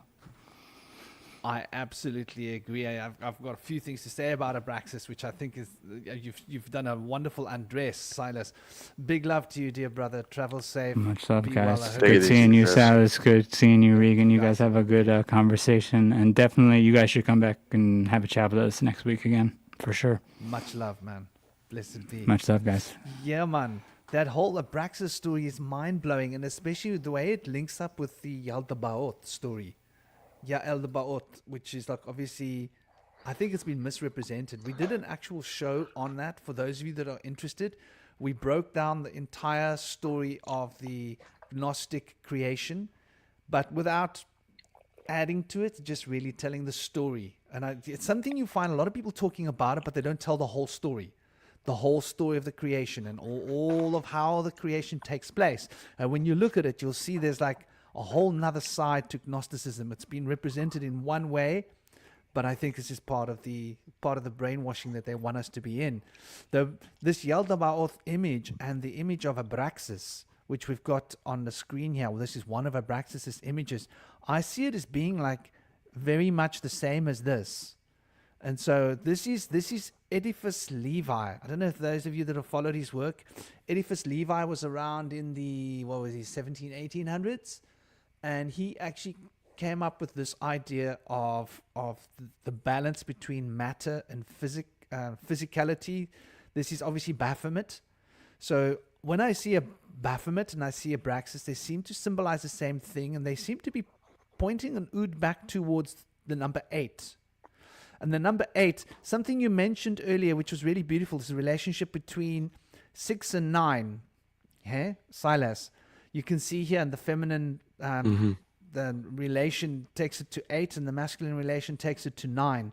So it's got a direct, in-your-face relationship with 9 with 6, and it's got a subtle relationship with 8. And so we see why the 6 is such an important part of magic, why the hexagram is so central to magical rituals and practice, because it's got an ood to the 8 and the 9, but the 8 represents that balance between physical and spiritual reality, that union between the 4, the builder, and its shadow, from whence 4 came. Obviously the Egyptians were like fascinated with 4, and they managed to build a pyramid that's actually got 8 sides, except on one time of the year you can see the 9th side. How incredible is that? So this 4 carries this mystical knowledge of 8 and 9 in it. That's in the biggest pyramid, the super pyramid that's out there. But it's really interesting when we look at the story of Abraxas and the story of Yaldabaoth and the story of this this creation of Eliphas Levi, which Baphomet, which also represents it. I think Abraxas is the same idea, isn't it? If we look at the older glyphs of Abraxas here, where is it? Here we go. We can see that there's this very interesting thing that's being shared here. He's got this is the whip, right? Now, this is a symbolic representation of two things, right? It's a representation of Lamet, which is obviously the ox goad, which obviously it's an older form of it, which relates to how you would get an ox to move. You give it a little bit of a tickle. It's also how you get a horse to move, technically. It's also symbolic here. It's also like a measuring device, which is very interesting. And the other one is the shield. And so we've got the shield representing like what is fixed, what is matter, right? And then we've got the 6 of harmony, which represents the other active 6 process, which becomes 8 and 9. And then in the middle, we've got the 5. Notice the head Is this Abraxas head a chicken head? Am I right? I believe so. Yes. Yeah. Yeah. Yep. Chickens were symbols of courage, Yeah. courage in old Europe, yeah? Yes. Yeah. They were. Interesting Yeah. that. Like the warrior, the inner warrior. And there were times when even Mercury was celebrated as being related to bringing a success in war. So it's very interesting how like this Abraxas and this symbolic union of all of these archetypes are really seems to be coming from Yaldabaoth. Yeah. I think that's what you were saying. Is that right, Silas? Yes. Well, of course, within the physical. So, of course, Abraxas is the physical manifestation of that within a sigil. So, yeah, it would in the physical world derive from Yaldabaoth. Or, of course, as we're viewing it, it's the demiurges or the Yaldabaoths. You could call it idolatrous manifestation of that. Yeah. Yeah. Right hand man. Right hand man. Yeah.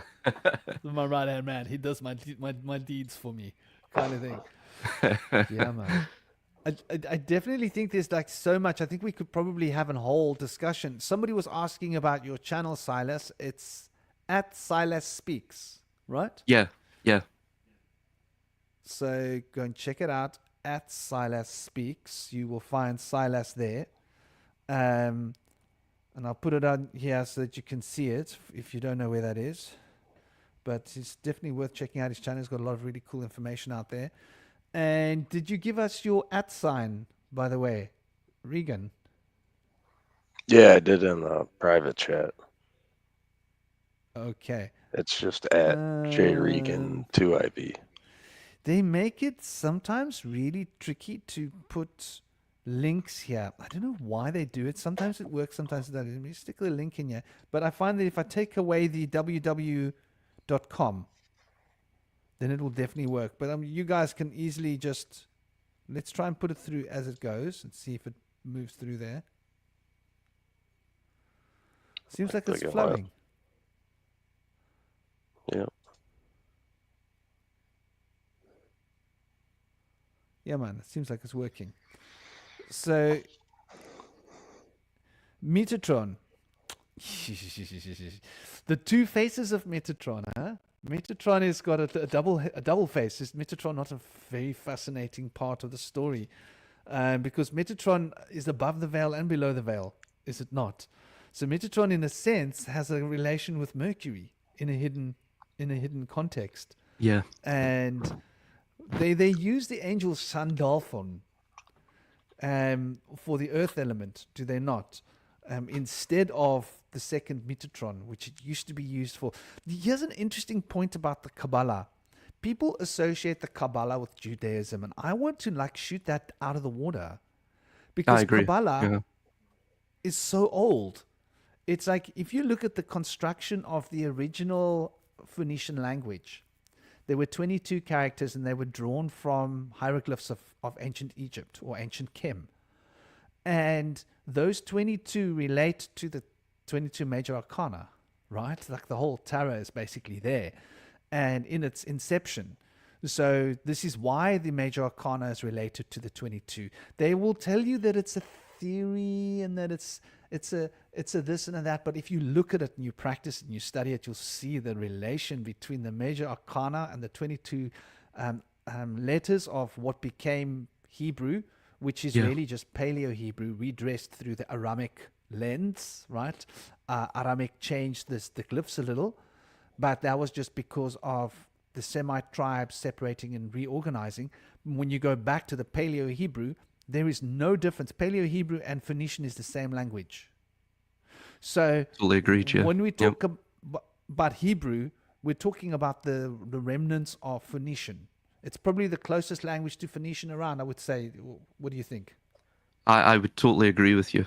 In fact, I would say that if you look at ancient Hebrew, though it did diverge and we can't really take it as one monolithic thing. Of course, like any language, it goes through a development. I mean, look at the way we speak to compared to, you know, people in the 1940s or 50s. You know, we've got a different way of expressing ourselves. So it's not one monolithic thing, but I do agree that the alphabet is completely taken from Phoenician. The language was probably, if not, it was based upon Phoenician essentially, and then it diverged from there over the ensuing centuries. But yeah, it's even the way that they view their gods and such it's quite akin to Phoenician or Aramaic as well.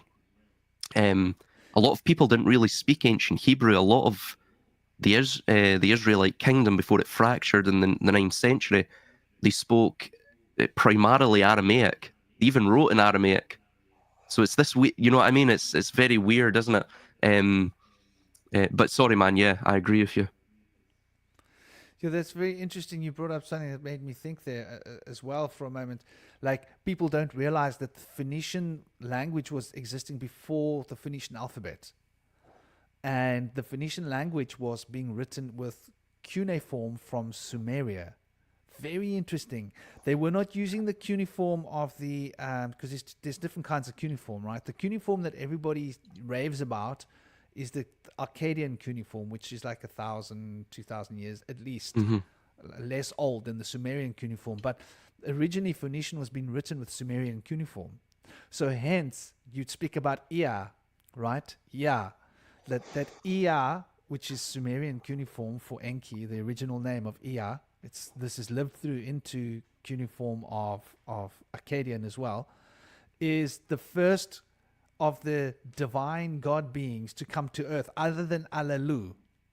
Allelu came before, so we still sing Alleluia, because Allelu was the first of those beings from Nibiru on earth, according to the Sumerian texts.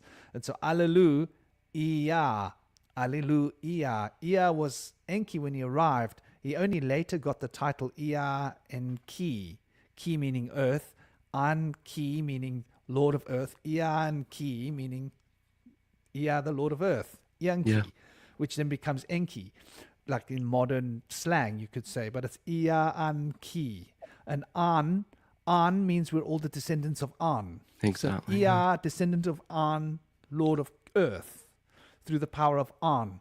We're all the descendants of An, hence Anunnaki, right? The Anunnaki comes from the An, because we are all. So that An started the original back many thousands of years before they got to Earth. An was the first regent of that planet, which had been like divided. So it's very interesting, like, to look at the roots of it and to see how all those names. And you mentioned lapis lazuli. I love that you mentioned lapis lazuli, because lapis lazuli I always related to Venus, because if we go back to Sumerian times, right, the goddess Venus was lapis. She had a lapis wand, lapis rosary, lapis jewelry, lapis over her heart, and basically she had to go on a journey to the underworld, right, Inanna. And on this journey to the underworld, she had to remove all of her lapis jewelry. So lapis has always been related to Venus in ancient times. And somewhere along the line that changed. But I've always found that lapis lazuli is one of my favorite gems, because it speaks about the mystery. You can't hold it without going like, yo, right? Yeah. Like, you just want to just get sucked into it and go out of your body on a journey, because it's like, so it's the gateway to the mysteries is Venus. And so that ancient Venus title, gateway to the mysteries, and lapis lazuli, I've always held lapis lazuli and I thought, this is not Saturn, dude. Yes. This doesn't speak Saturn. It's practical. Yeah. It's weird as well, because I agree with you, and you also see it within the tarot of the High Priestess, and also known as the Priestess of Water in certain tarot decks. But it's this. I think there has been a change. Of course, it's now more a reddish color. Actually, it's a sort of scarlet red, I do believe, that Venus is associated with. This is why in The Matrix and other films you always see the Scarlet Woman.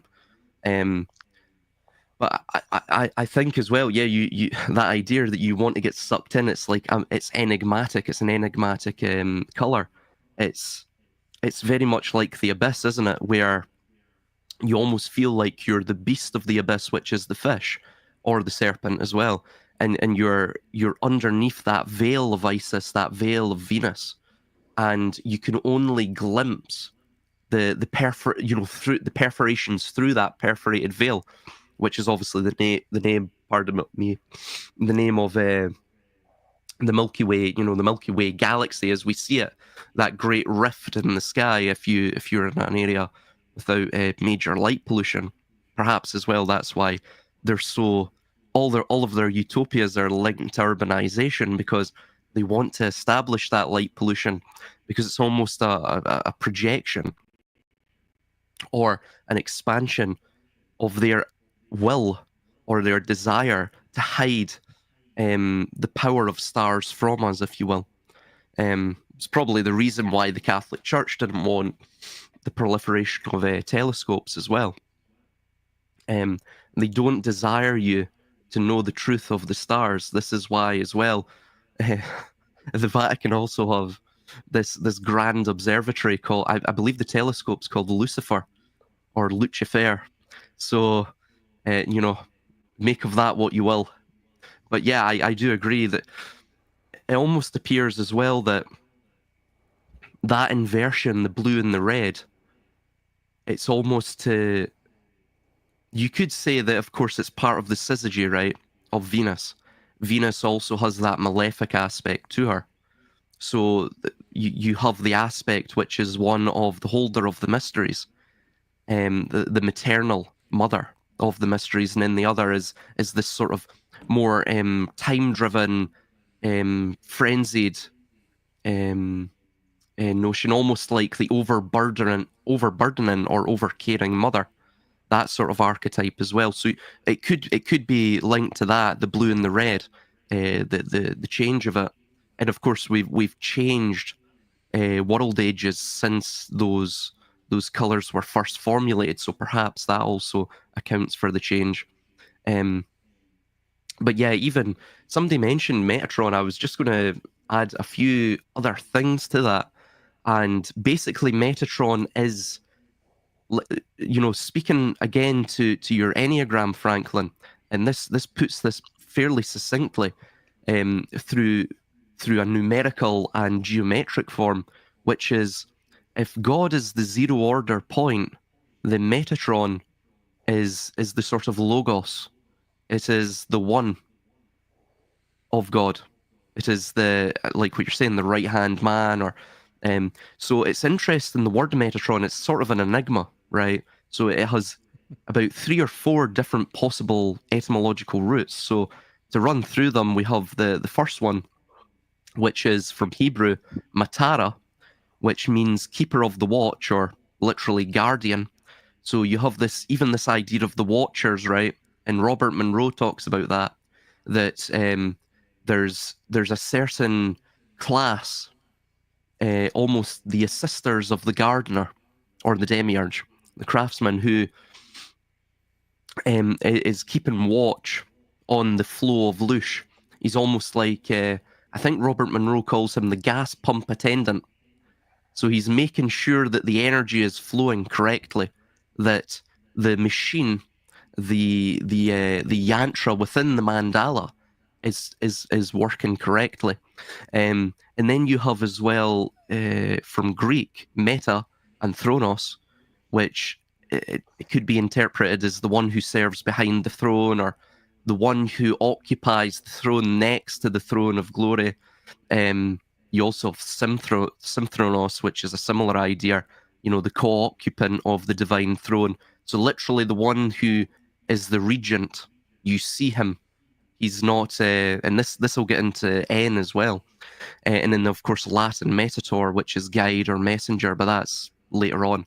And then potentially metron, which is a measure, but that also derives from metathronos as well.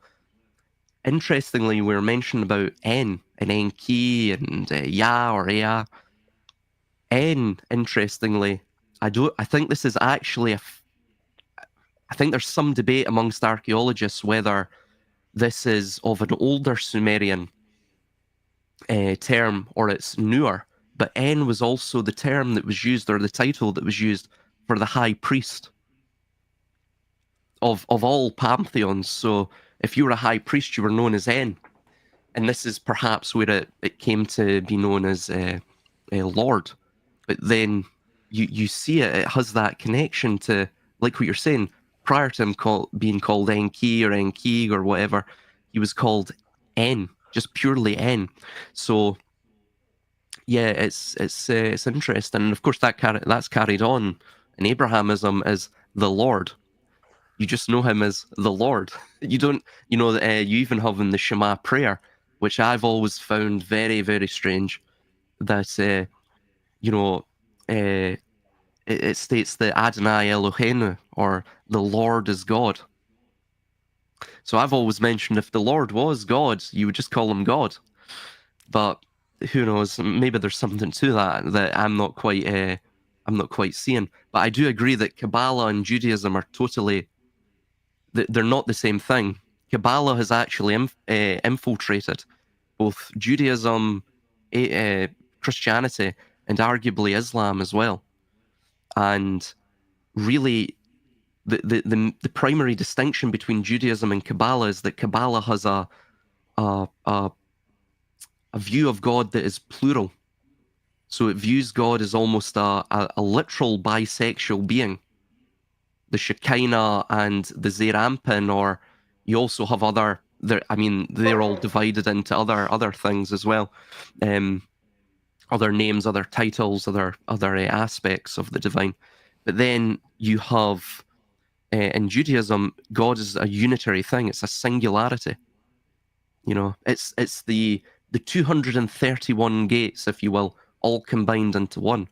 And of course, 2 + 3 + 1 is 6. So you have that 6 in there as well. But that's a Kabbalistic doctrine, but it's just to illustrate the point. I love that you brought that N into this conversation, the N. And I think that's so true, because I think the high priest and in the old times, we can see it in ancient Egypt, right?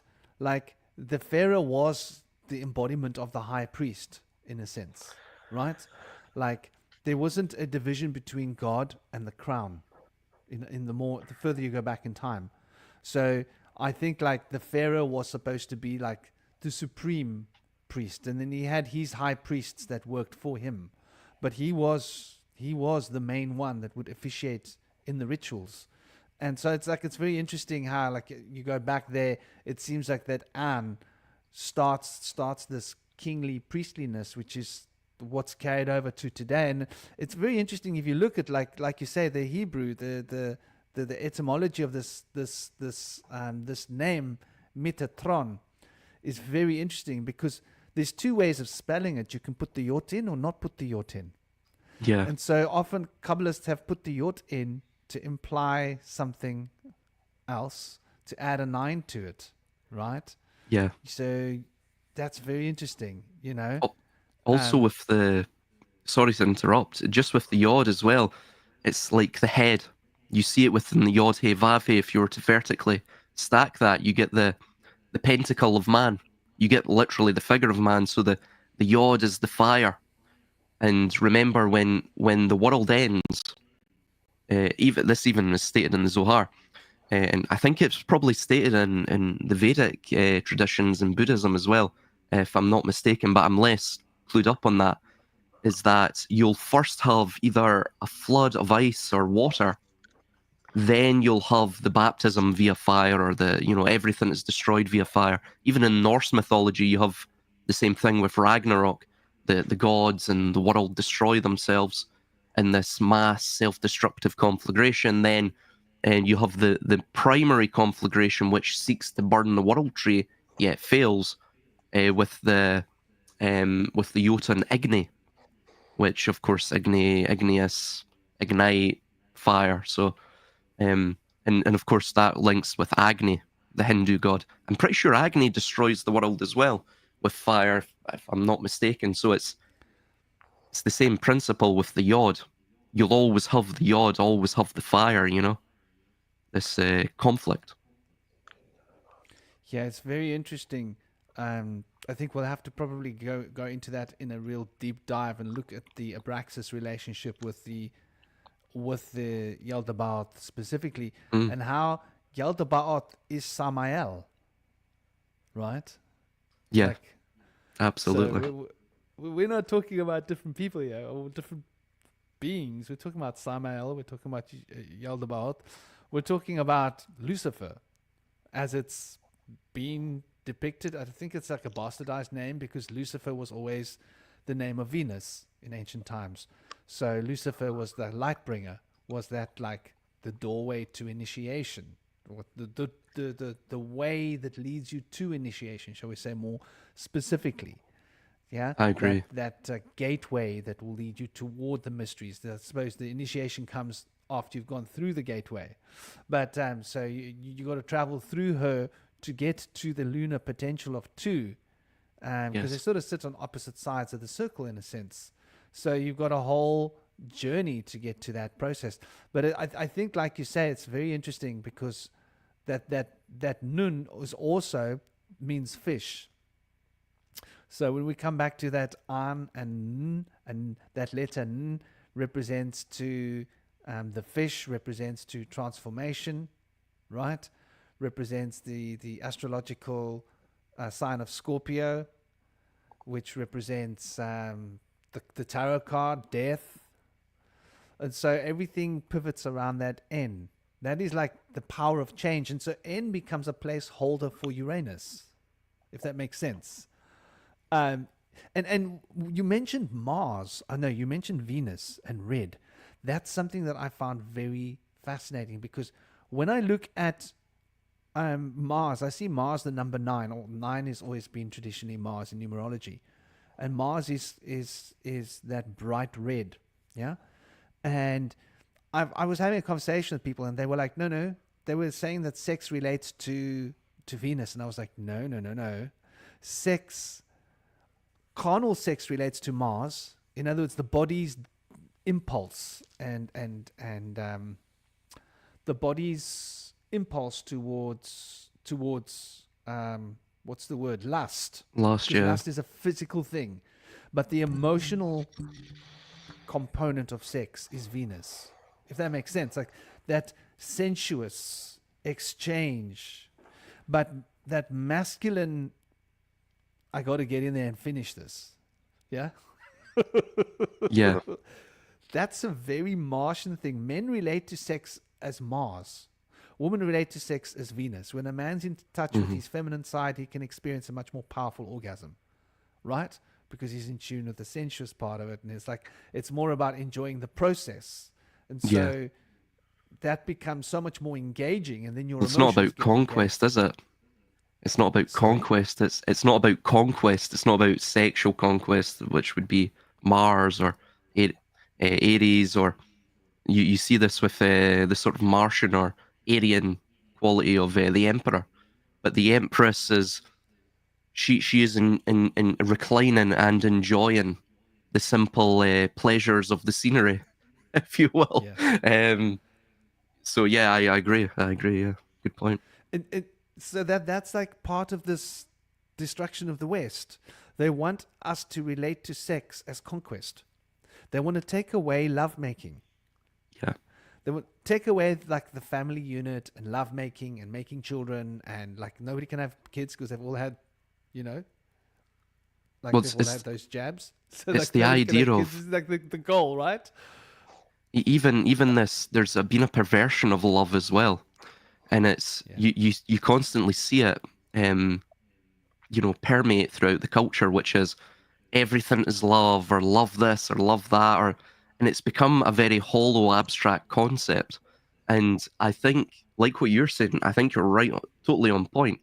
It's to take away, it's to hollow out love, and to simply, they're almost, it's masquerading as feminine. But everything within the culture is really hyper patriarchal. I mean, for example, I I think it's 90% of, you know, the sort of modern day androgynes. It's all male to female.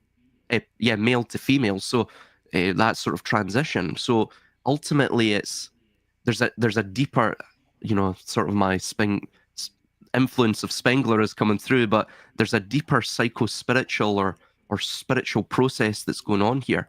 It's almost like a ritual, isn't it? And it's like what you're saying, they have the masquerade of love, but it's not really love in the sensual aspect of it. That is totally demoted. And love has become this, in the modern day, associated with promiscuity. This love is love. Well, it's self-referential, it's self-recursive. What does that mean? You know, if love is love, and both aspects of those things which are, you know, complete reflections are hollow, then you just get the production of a pure hollow experience. You have to, like what you're saying, it's a complementary thing, isn't it? The man must understand his anima, must understand the feminine side of pardon me, his animus, understand the feminine side of himself, of his psyche, and then of course females must do the same, and then they combine together. It produces joy, it produces fulfillment, it produces the four, it builds order, as opposed to, say, you know, debilitating the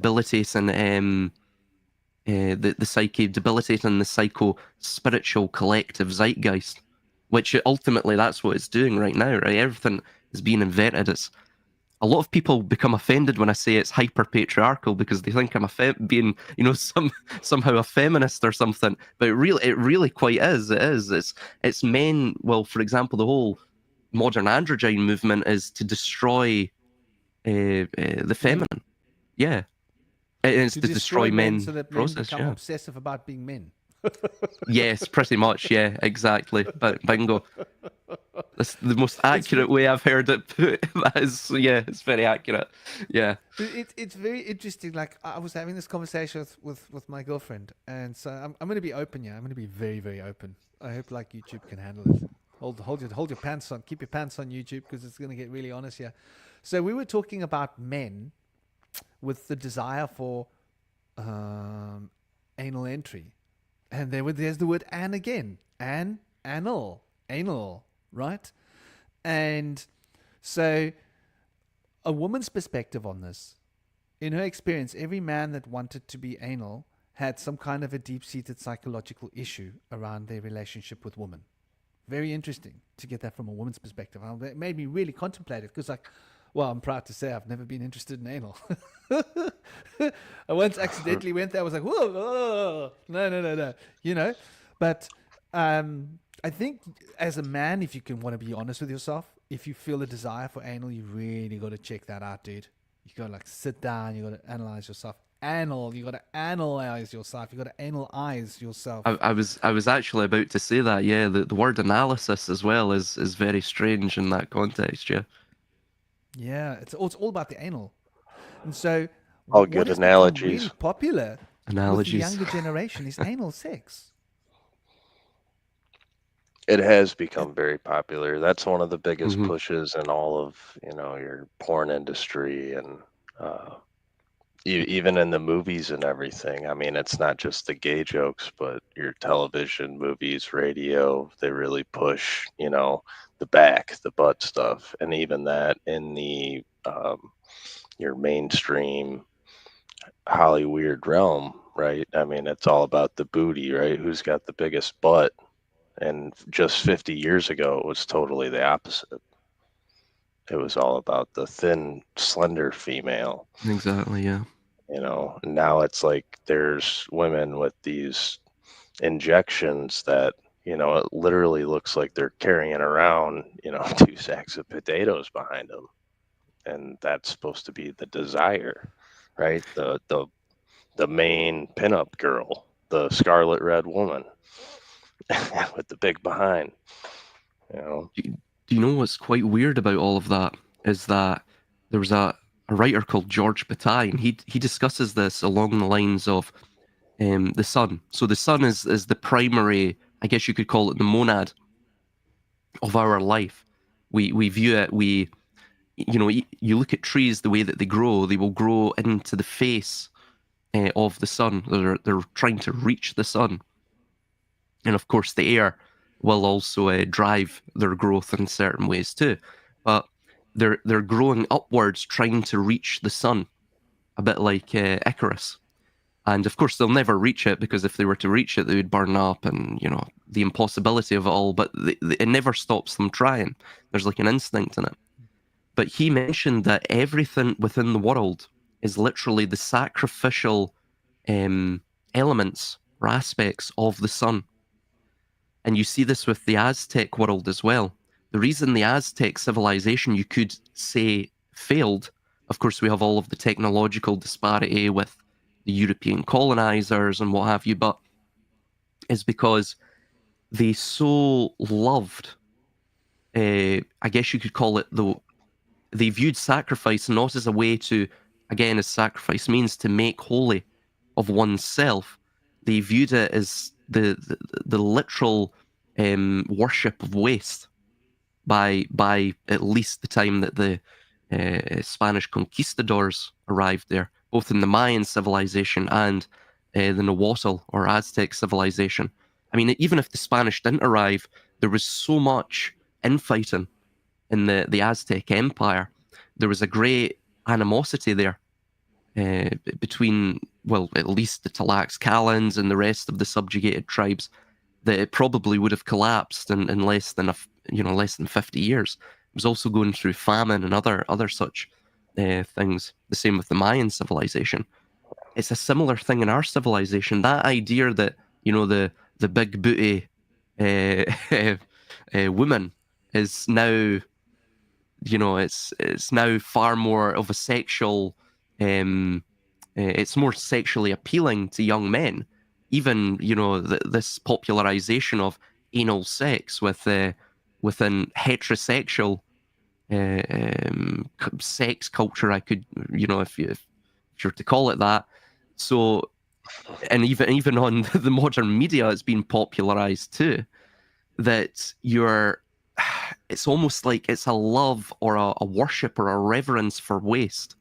I hate to be sordid like this, but there must be some sort of deep psycho-spiritual reason behind this, which is ritualistic, Turn love into a shit show. Turn love into a shit show. That's it. If you're, summing it up, that's pretty much it. I don't think you can talk about this without the puns just flying out. Oh my God. Well, I think that was probably a pun in and of itself, man. Yeah. But you mentioned as well the analogy. So you have the analogy as well.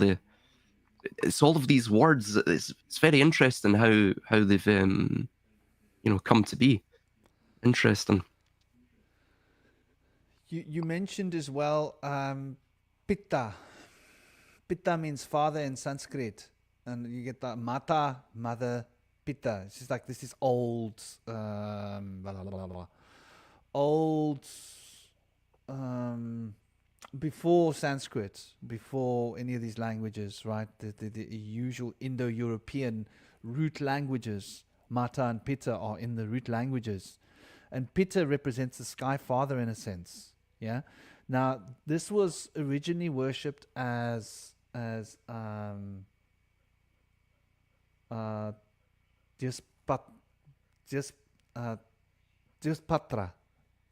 Is that right? Am I saying that right?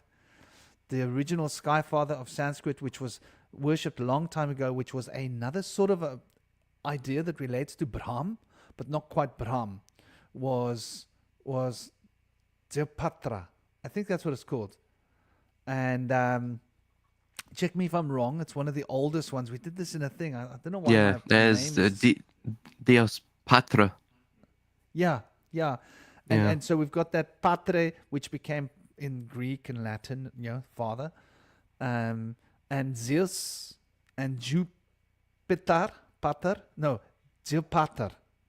Zeus Pater. I think that's what it is. And so Zeus comes out of that, fits into that name. Zilpatar, Jupiter fits into that name. And so we go back to the original Sky Father. And before all these elaborate names, it was just Pitta. Pitta, Father. So this is going back to like what you were talking about God earlier, right? Like Abba, Pata, Pitta, Pater. We've always related to God the Father, right? And I was thinking about this, like when was it? Was it even this morning? Was it yesterday? I was going like, how long have we been relating to God the Father? Like, without realizing that, we're talking about parentage, yeah? And parentage is like where we come from. If you've got a father, you must have a mother. Goes without saying. You can't have a father. Like a father represents the consort of a mother. They go together. And so it's really interesting, like when we look at God, and we look at the earlier names of God, it relates to them, right? Like you look at the Elohim, that's got a suffix of many, right? Plural. Him is a suffix of plural, and so it's speaking about God, but it's speaking about the feminine goddesses, all in one word, but it's speaking about the plural of them. And then it's like, let us create him in our image. Yeah. And I think that this, going back to the Sky Father, this Pitta that we were talking about is where they started the division between the feminine and the masculine and started breaking us towards a patriarchal society that you were talking about, if that makes sense. Yeah. We started relating to Pitta, the father, and they took mother out of the picture. Mother was still there. Exactly. In India, mother's still there. She's still a big part of it. I mean, they just did the mother ceremony like a couple of months ago, didn't they? Or a month ago, just over a month ago, which was the Navratri. That's the celebration of the 9 forms of Durga and the Gayatri. So that's like still celebrates the mother presence in a big way in India, which is quite beautiful to see. They haven't forgotten that, right? But there's still this fatherly thing where we've got this father, and now they've taken Big Brother and they're replacing our father, our science, which is really interesting. Shout out to Slick Dissident. He's always talking about the seance. the seance studies, and how much of our science comes from the Kabbalah. This is another point that you were making. Yeah. And how much of our science comes from the study of divinity. It's very interesting. Like, it really starts to build the case that science is a religion. Oh yeah, absolutely. Well, Isaac Newton. All you have to know, Isaac Newton, probably one of the most famous figures of modern Western science. He had more tomes on the Kabbalah when he died than he ever had on maths or physics or anything like that. So he was a lover of the Kabbalah. He even spoke, or wrote rather. He wrote about red Mercury, the latent powers within it. He wrote about Hinduism, the Vedas, and of course Oppenheimer would continue this sort of trend, at least directly speaking, as a scientist, speaking of the Bhagavad Gita and all of these other various Hindu mythologies. But it's funny, I mentioned it in my video, the plan, the plan of the ages, or the plan of the ages, and right at the end I go through this, and it appears, see throughout, and Kabbalah basically encompasses this. You go through all of these various ages, even the myths that still persist as cautionary tales, like the Tower of Babel, and even what you see with Mohenjo-daro and Lothal, and some of those areas, by the way, are irradiated, like Mohenjo-daro. So, and you have talk in the mythologies of the Vimanas and things such as that, and the what do they call them? The Astra weapons, I believe they're called. So these great wonder weapons, and it almost appears as though every iterative cycle of civilization, you have the light workers, I guess you could call them, those who want to. They don't care for this world. They simply want to return back home, if you will, the prodigal sons. And then you will have the dark sorcerers who desire to, like what you're saying, cut off our connection with not just the maternal, but with even a better, more complementary view of the masculine, of the father figure. Because like what you're saying with Big Brother, the father figure, the patriarch, if you will, it goes from being a patriarch to actually being a tyrant. And you see that through, well, for example, the Old Testament of Yahweh. I mean, what father, if you don't believe in him, would, some of the things that, the long myriad of crimes that he committed, he destroys you, he besets your enemies against you, he besieges your towns so that you have to resort to cannibalism. What else did he say? Oh yes, you had to give over all your firstborn to him so that he would strike fear and terror into you. I mean, it's a sky father, but it goes beyond that, doesn't it? It's almost, again, it literally takes on the malefic aspect of the sun. If you were to view the sun or sulfur as the masculine, it takes on the malefic aspect of it, which is Saturn. And remember as well, Saturn was also known as Phaethon, or the Shining One. And I think when they talk about Lucifer, I think that's what they're meaning. It's almost like what you're saying. Of course, Lucifer or Lucifer, the morning star, was associated with, or also Stella Matina as well in the Latin Vulgate, was associated with Venus. But now it's almost like everything they do, it's all masquerade, right? They're associating it now with Saturn. So when they talk about Lucifer, they're probably talking about Phaethon, which was the Shining One. Even Yahweh, the way he's described. See if you go into Catholic churches, and I noticed this when I was in Portugal. And again, this is total biblical description of Yahweh. He's radiant like the sun, but he makes the dark canopy, or he has clouds of darkness surrounding him. It's the black sun. That's what it is. It's Saturn.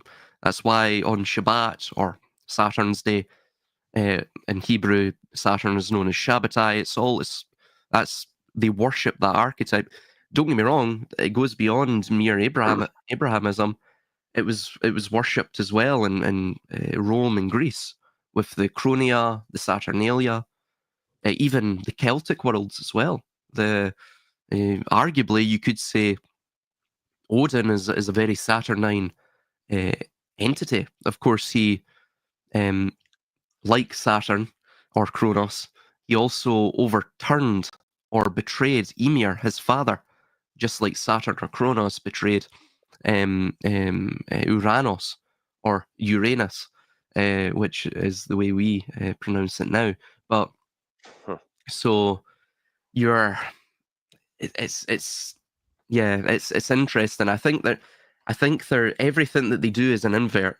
So they always have to invert it. It's a bit like the sigil of Saturn. You go from the 4 to the 5 down to the 6, and like what you were saying, the sigil is almost like they're pushing the cube together because they're attempting to create almost an artificial cosmic pillar.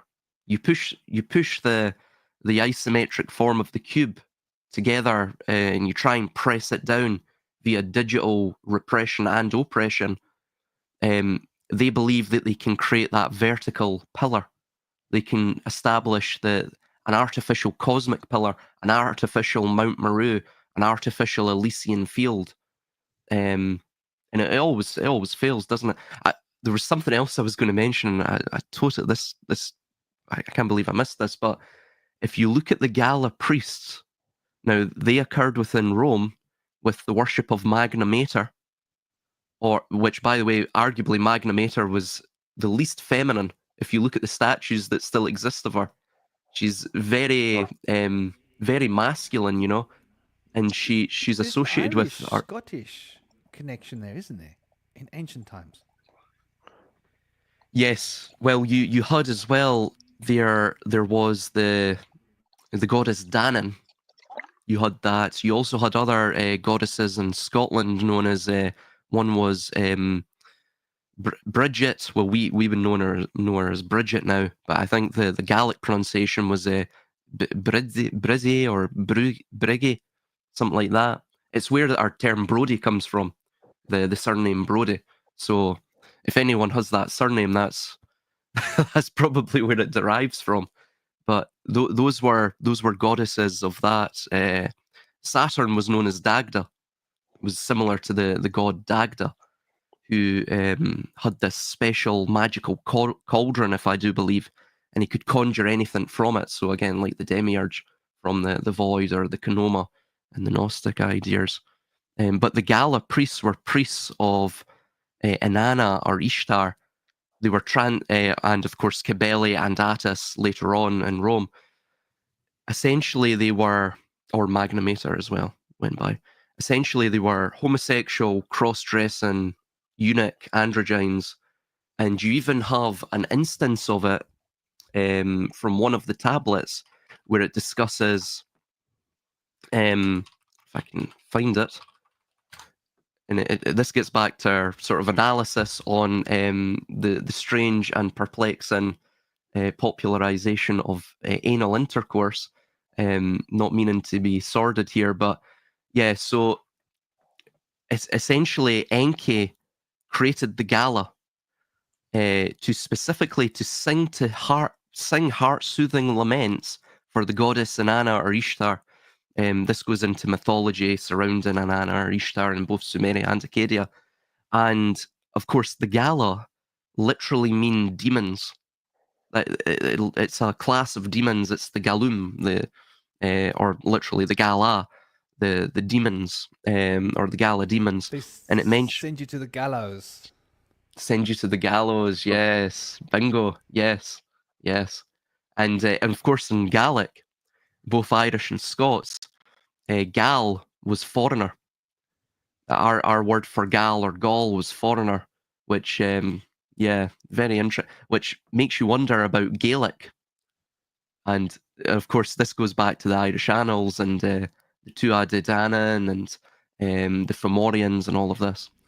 Anyway, it mentions that in one of these clay tablets, homosexual proclivities are implied by the Sumerian proverb, which reads, "When the Gala wiped off his, rear end, he said, 'I must not arouse that which belongs to my mistress,' i.e., Inanna or Ishtar." So in fact, the word Gala was written using the sign sequence Ushku, the first sign having also the reading Gish, or penis, and Nita, male, and the second one, bed, or bed, which is anus, and dur, which is buttocks, meaning that might be a pun involved, right? And moreover, Gala is homophonous with Gala, which later on meant vulva. So you're getting this weird, like what you're saying, this weird inverted. It's like they're attempting to make of the man a hermaphroditic female, and by that, what I mean is a male with breasts, essentially. There's this throughout the esoteric. There is this sort of championing of this image of the man as a symbol of is a symbol of the divine, is a symbol of God, is a symbol of the Creator. That it's this bisexual hermaphroditic entity which has male genitalia, yet has the breasts of a female.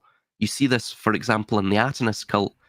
Akhenaten depicted himself like that. He had an hourglass shape, had male genitalia, yet he had breasts. And of course, he was a male. But potentially, I don't know. But I think this is a Yeah. mercurial thing as well. Goes back and you see like early depictions of the Hermes. There's got some of this going on. I mean, hence today hermaphrodite, the word Hermes. Speaking of Isaac Newton, I've got a copy of Isaac Newton's translation of. Actually, got it in an audio book of that little book Hermetics, Oh yeah. the Yep. Emerald Tablets. Yep. So he actually translated the Emerald Tablets. Yeah. Interesting. Food for thought. He actually translated it, which means he spoke those old languages. Yes. Yeah. Food for thought. It's very it's interesting because he was part, I believe, of a precursor to the Royal Society, and the Royal Society, and you also had the X Club. It was known as. This is probably where the term X-Men came from later on down the line, or the inspiration for it. And the X Club was this part. It was Huxley. I think it was Henry Huxley, which was Aldous and Julian Huxley's grandfather, and they were integral, of course, in sci-fi utopianism. And Julian Huxley was integral in migration, transhumanism, eugenics, and the UN overall. And Henry Huxley, there was also, he was a proponent of Charles Darwin. In fact, he was his most ardent defender. Charles Darwin, Francis Galton as well, who was the cousin of Darwin. By the way, the Darwins had a thing, very interesting, sort of ironic, that obviously Darwin, through the theory of evolution, determined and discovered that, close, should we say, familial relations produces, what you would call homozygous deformities, right? It increases the prevalence of them. But yeah, in the same vein, for at least 2 generations previous that I can find, they all married their cousins, which were the Wedgwoods. So what was going on there? In one breath, he's stating this is wrong, but in the next, he's doing it. That's a big Sumerian thing, was that there was this whole thing that happened before they came to Earth. They had the North and the South, and they were at war. And someone from the North had sex with someone from the South, and they became married, and that became the High King and High Queen. And that was the first semblance of peace they had had. Now, they had loads of different races on that planet. The story of Nibiru is there was like loads of races. They had the Sumerians were measured at being, I think they were reflected as being 9 cubits, between 9 and 12, 14 cubits tall, the men and the women. That's like 9 to 12, 13, 14 feet tall. But there were races that were 20 cubits. There was a race that was 45 cubits tall there as well. So they had different races on that planet. And so this is all like documented in the Sumerian chronicles. But what's interesting is that there came a point where there was an issue over birth and the right to rule. And so it was decided that if a king, you see, the kings could have multiple wives. Now, if I had 4 wives, and this was my first wife, A, my second wife, B, my third wife, C, my fourth wife, D, sometimes you couldn't have babies with your sisters. But if it was your sister that you had a baby with, that was automatically the ruler, because they had the most royalty in their blood. And so that became a big part of the culture that Sumer brought to Earth. So this whole incestuous thing, it goes right back to the Sumerians. This is why, like I said, the Phoenicians were talking, they were writing in Phoenician scribbles, those little squiggles. They were writing in that language because they got the heritage of the Sumerian. And so that's where we find this tradition of all these royals wanting to have it on with their own blood, because that way they believed the blood was more purely royal. Which is the blue bloods. There's the blue coming into the idea again with and that links with Mercury too, doesn't it? It's also you could argue it's another allusion to the feminine, but yet perhaps the false feminine in this sense. There was something else to mention too, just on the Enneagram, and I'll have to jump off here unfortunately, but Thank you for the time. Yeah, I know. I've just, yeah. Wow, that's yeah. Time flies when you're having fun, but you notice of course, with the Bhavra chakra, you have Yama, and Yama in Sanskrit means twin, and we were talking about how the two is a gateway to, if you will, the lunar axis, escaping this vivarium. Interestingly, again, talking about the inversion of everything. Everything is contained in bytes in the digital world, right? All records are contained in bytes. Of course, as somebody mentioned, they want to upload your consciousness into a virtual world, into a metaverse, a dead verse. The byte itself derives from a Proto-Indo-European root to split. So it's the same idea as you see, even this idea of the shadow of shadows, right? If the creator was the first AI, he was intelligent, an intelligent creator, yet he was perhaps, like Yaldabaoth is, psychopathic, right? There's suffering imbued in the creation. There's a duality of everything, and of course everyone is in a state of amnesia as to what it is. So therefore, perhaps the AI is merely the rendering of that. It's the splitting away from the old to the new age of Aquarius. And of course it's an air sign, so it's a sign that's associated with the heavenly. It's associated, like what you see of Blue Origin. That's another thing with Blue Origin, just recently, with the feathers. That's totally Aquarian. You have the feather, the air sign of Aquarius, with the blue, the water. So you have this intermixing between the higher controlling the lower through the current of the Eridanus in this case, right? And interestingly, Eridanus derives from the Babylonian Eridu, and I believe Eridu was the star of Enki, if I recall correctly. So it's the star of the Lord of the Earth, who also put in place the Gala priests. And then you have Jesus, the man from Galilee, and all of these things. So ultimately, what we're trying to discuss here is there's connective tissue between all of these things, And with that, it was a very fascinating discussion, guys, as always. Oh yeah. No, just one note that I couldn't get out of my head from her talking earlier. The industrial age got us into the analog eras, right? And then now we're more going into this digital. I don't know how that could really be spun, but No, the etymology of the digit is the fingers. So it's like the yeah, alchemical hands. The alchemical hands. So you have all of the elements. You get broken down into the elements, and they fight each other, and divide and conquer. Sorry, man. Yeah, no, that's interesting. It's a superb point. yeah. No, I think I'll have to get off too. I'm gonna need to get some sleep. It was good talking though. Yeah, brothers, lovely. I think leaving that on the analog and digital, I think that's a big discussion that wants to happen as well.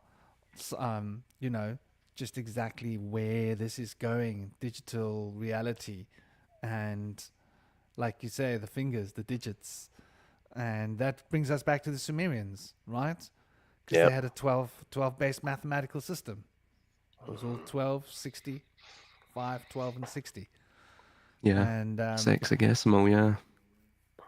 Yeah, very interesting. I met a man with 6 fingers on each hand once, and they weren't deformed.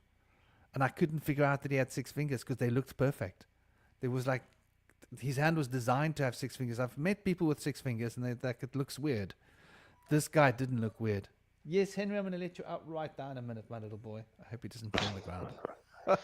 Thank you, brothers. It's been great. It's been absolutely awesome. One thing I wanted to add was Saturn. Om Tat Sat.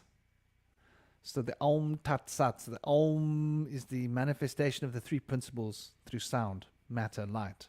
Mm-hmm. And the Tat is the rulership, Yaldabaoth, okay? And the Sat is the supreme ultimate state of being, reality. So when we think of the Sat Saturn, the urn that holds the ashes of ultimate reality. Saturn.